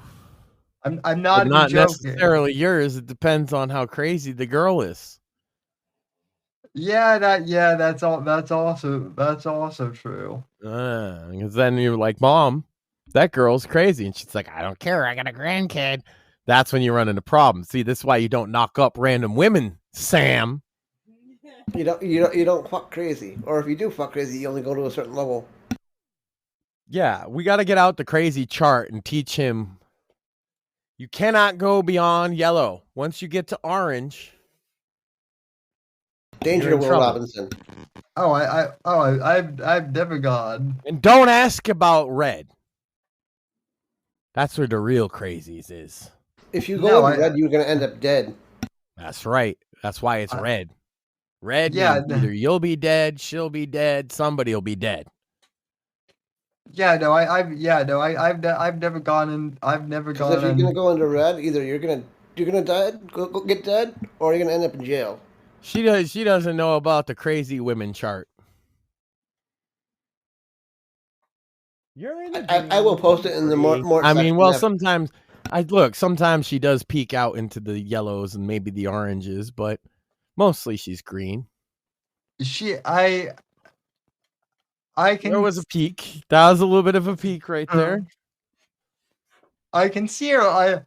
I can see her even off camera. I can see her off camera looking, staring daggers at you right now. Yeah, but with a big old smile, which means it's okay. The thing is when she gets more mad, her smile gets smaller. I will beat the shit out of you. Maxine, hide the body. I'm a lot of body to hide, though. And she's not very strong. A really sharp knife. Careful, yeah. Careful with that logic, Max.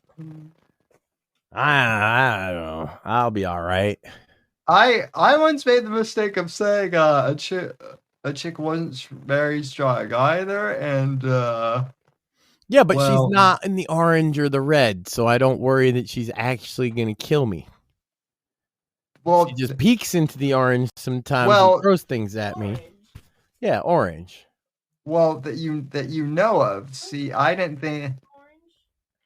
Yes, well, you scooted right through yellow and threw things at me. That's like the bottom of the orange. Oh, you are so in trouble. Oh, sorry. You never seen the chart? No, I've seen the chart. I will post it in the more section in Gilded after the show. Our friend Craig needs to see the chart. I don't think he's seen the chart, Mortheous. I'm sure Craig has seen the chart. He just doesn't give a fuck about the chart. That's true too. There's just guys that are like that, and more power to them. But guys like that usually end up at the very least with painful payment plans, you know? Yeah. Sometimes they end up without a dick, Sam. Just asked John Bobbitt. Oh yeah. Yeah, thanks for Yeah, no, I'm not going into Lorena territory. Yeah, that's what I'm saying, because your thing would be lying on the side of the road with the cops looking for it with flashlights. They found it, Sam. They reattached it. What's it? It's bad. He did a porno flick with it reattached. Listen, it's bad enough that it's bad. He what?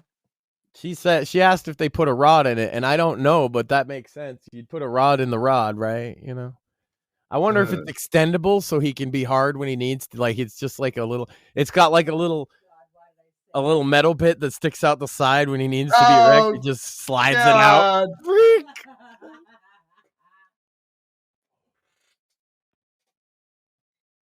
So in other words, he's more crippled than I am. Oh, that's the worst cat. And Mortheous is gone. He's like, that is too much.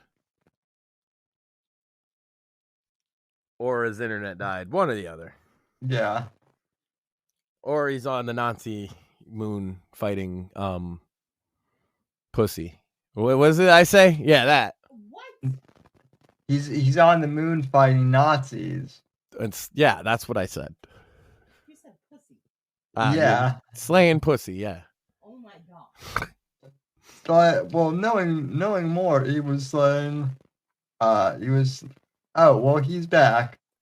And so he's done And he's gone again. You cursed it, Sam. You gotta wait a second at least. Because now it looks like he wasn't actually here, like you're making shit up. Because he's not here. He's not been here, and when he gets back, he'll tell us that he's back.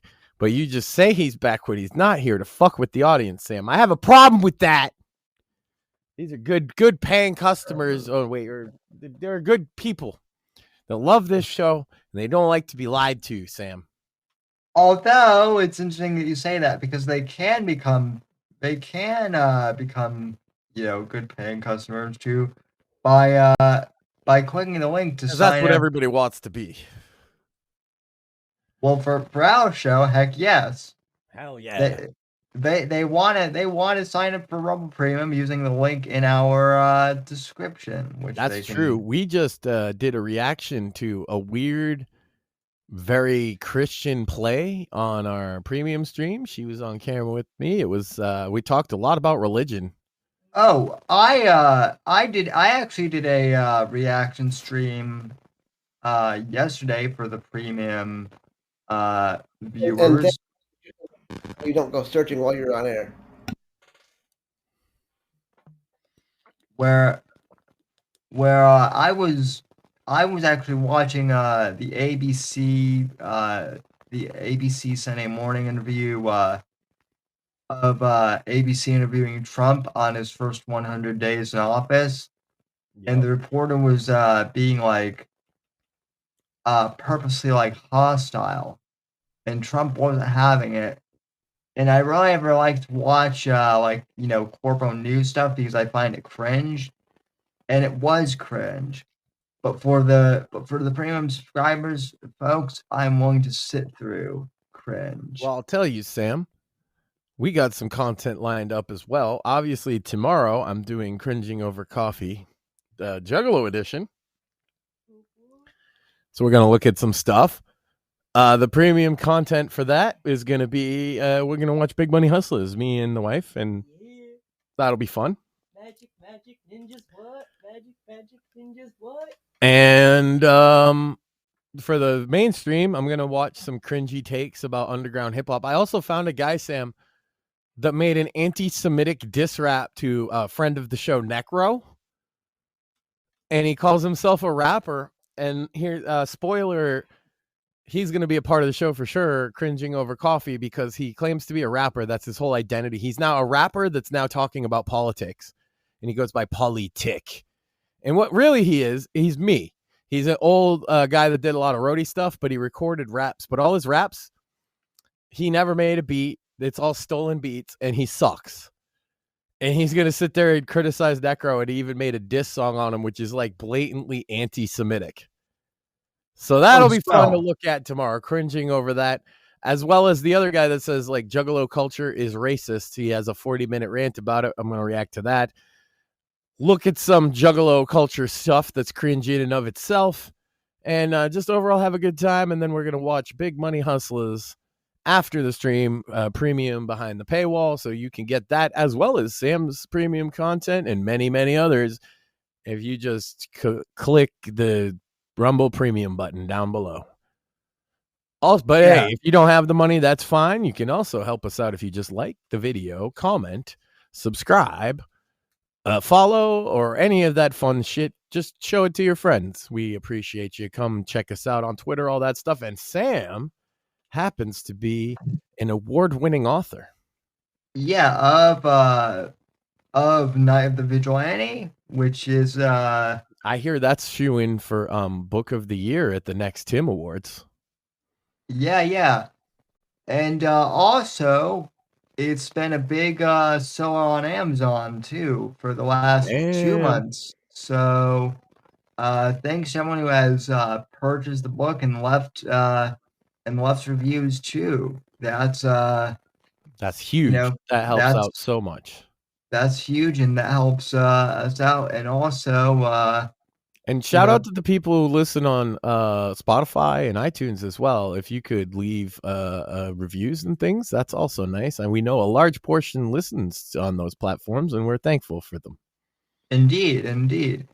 I don't know if they listen or watch more. I'm not really sure how people view on Spotify, but and iTunes or Apple Podcasts or whatever it is. But it's cool that people do, right? Like we just do the live shows, and then you just see, wow, a lot of people are listening on there too. So that's shout out to them. I wanted to mention that other artist I was making fun of, Sam. When I looked at him up, spoiler alert, he had literally 0 listens ever on Spotify, and I just laughed. He's like, I'm a big rapper. Yeah. He got 0 monthly listens, and then I was like, does he have any listens ever? And so I never clicked on any of his songs just to see, but they showed, none of them had even 1. Imagine that. That's tough. You don't even listen to your own song one time? Anyway, your book is actually getting real people to buy it and leave positive reviews, which is great. And it's also received positive peer review. Like, we make jokes about it, makes your dick bigger and all that stuff. But, like, honestly, you've gotten your peers, fellow authors, best-selling and award-winning authors in their own right in a lot of cases, do like your book. That's not a joke. That's not a work. That's real. Right. Although it's not a work that makes your dick bigger either. No, that's real, too. It makes your dick bigger, infinite IQ points, more attractive to the women. What was the other one? Oh, and invincible, immune to bullets. We found this out this week, Sam. That explains why people were sending me emails about like what caliber bullet they should Yeah. Now I know. That's right. If you read the full thing, you should be able to take a 22 like it's nothing. But don't try that at home. This is the results that we're finding in the lab. Yeah. In a don't try we're finding these results in a super controlled I have the professional offenseologists on this, and they are finding that if you read the book at least 73 times, your skin just gets tougher. That's just how it works. Well, that explains all the Kindle Unlimited reads too. I'm not even joking. I haven't advertised the book much this month because May just started, and already people are finding on Kindle Unlimited, and it's been, out of all the books, this one has been performing the best on Kindle Unlimited, and I think that might partially be because it's a Western, and that genre does really well on Kindle Unlimited. Well, congrats on that, and thanks to everybody reading it. That's so cool. Yeah, so and I haven't had too many author interviews on the Monday show as of late, but we'll be getting some more. Well, I mean, it was a good hard politics show this week, I think. Yeah. As always, when you have him on, he breaks things down in a really good way. And like I said, I liked his stance. He was very objective about things. Yeah, me too. I mean, look, I've known Gabe for honestly, he and I were actually talking about this. I've known those guys for literally a decade, actually more at this point, almost, because. Well, geez, yeah, 2015. So yeah, it literally has been a decade at this point. Yeah. So. Yeah, it's no, that was a good one. You constantly provide a good Monday show. I'll say this. Tomorrow I get the Cringing Over Coffee plus the premium stream for a Juggalo edition. Friday is, I believe, the debut of the season 3 of Bits and Bones, which I got a thing to get to you soon. Mortheous, probably tomorrow morning. Yep. Okay. New art and stuff, new music. And then. Well, I wanted if you got any. Art by Maxine, new music by Sam. And so what you got? Bringing the usual crew to the Friday night. That sounds like a lot of fun to me.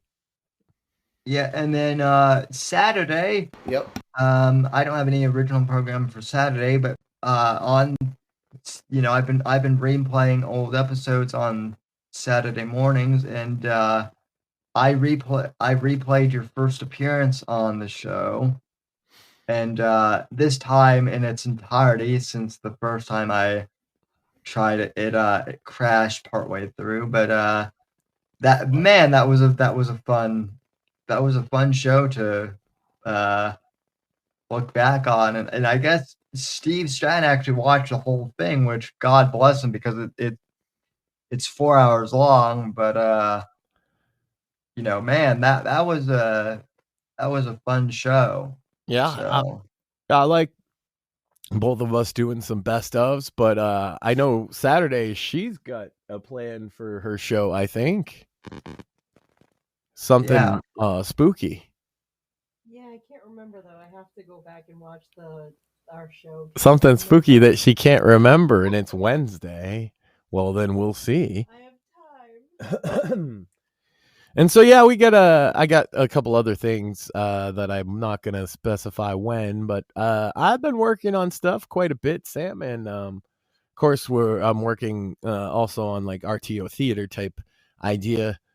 And just we're trying to put out a bunch of stuff. It was a successful first month for us, Right to Offend Media, as the part of the creative program. And now we're in it with you, which is even cooler. This is going to be a lot of fun. I'm having fun and trying to make something fun and fun. And I'm also critiquing old. I'm going to be critiquing old, or I should say, older movies.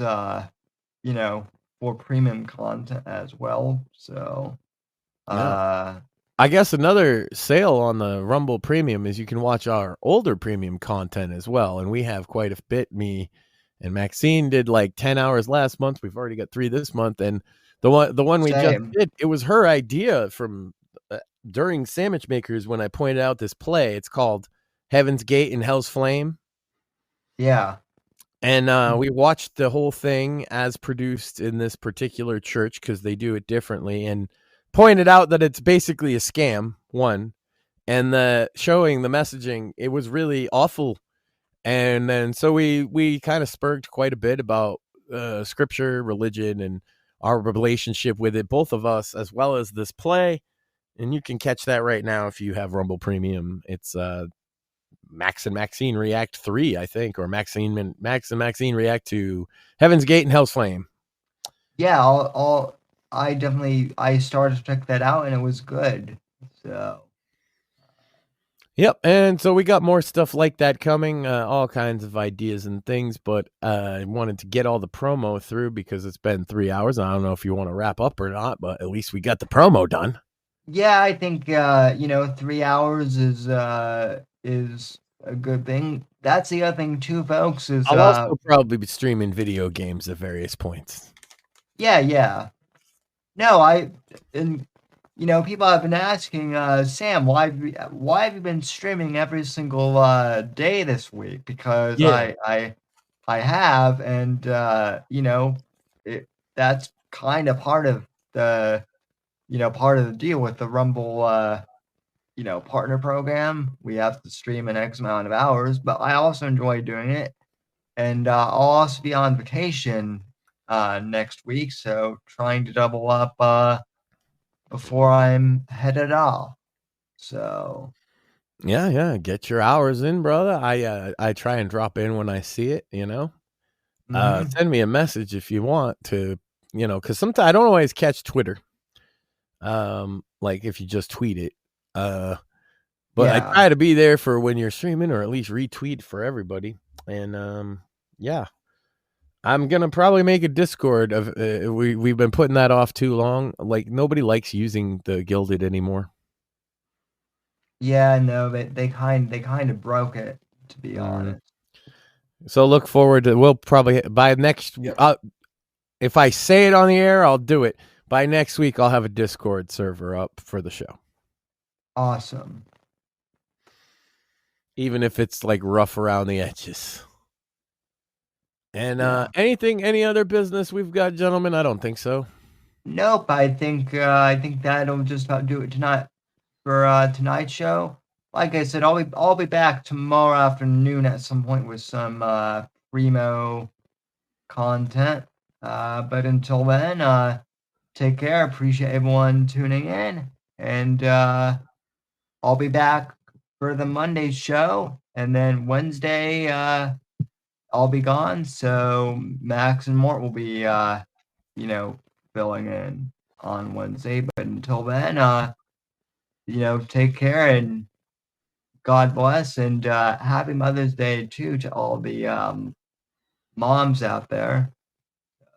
Even though it's a few days early. But thanks for tuning in, and we'll talk a chat down the road, folks. The right to offend is not some pesky little part of freedom of speech that we have to put up with. It is the heart and soul and lungs of freedom of speech. It is the coursing lifeblood of human progress.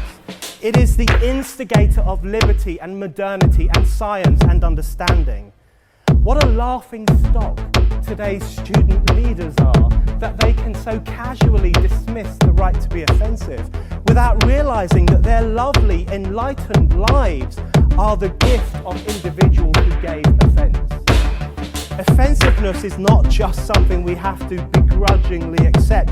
Offensiveness is the motor of human progress.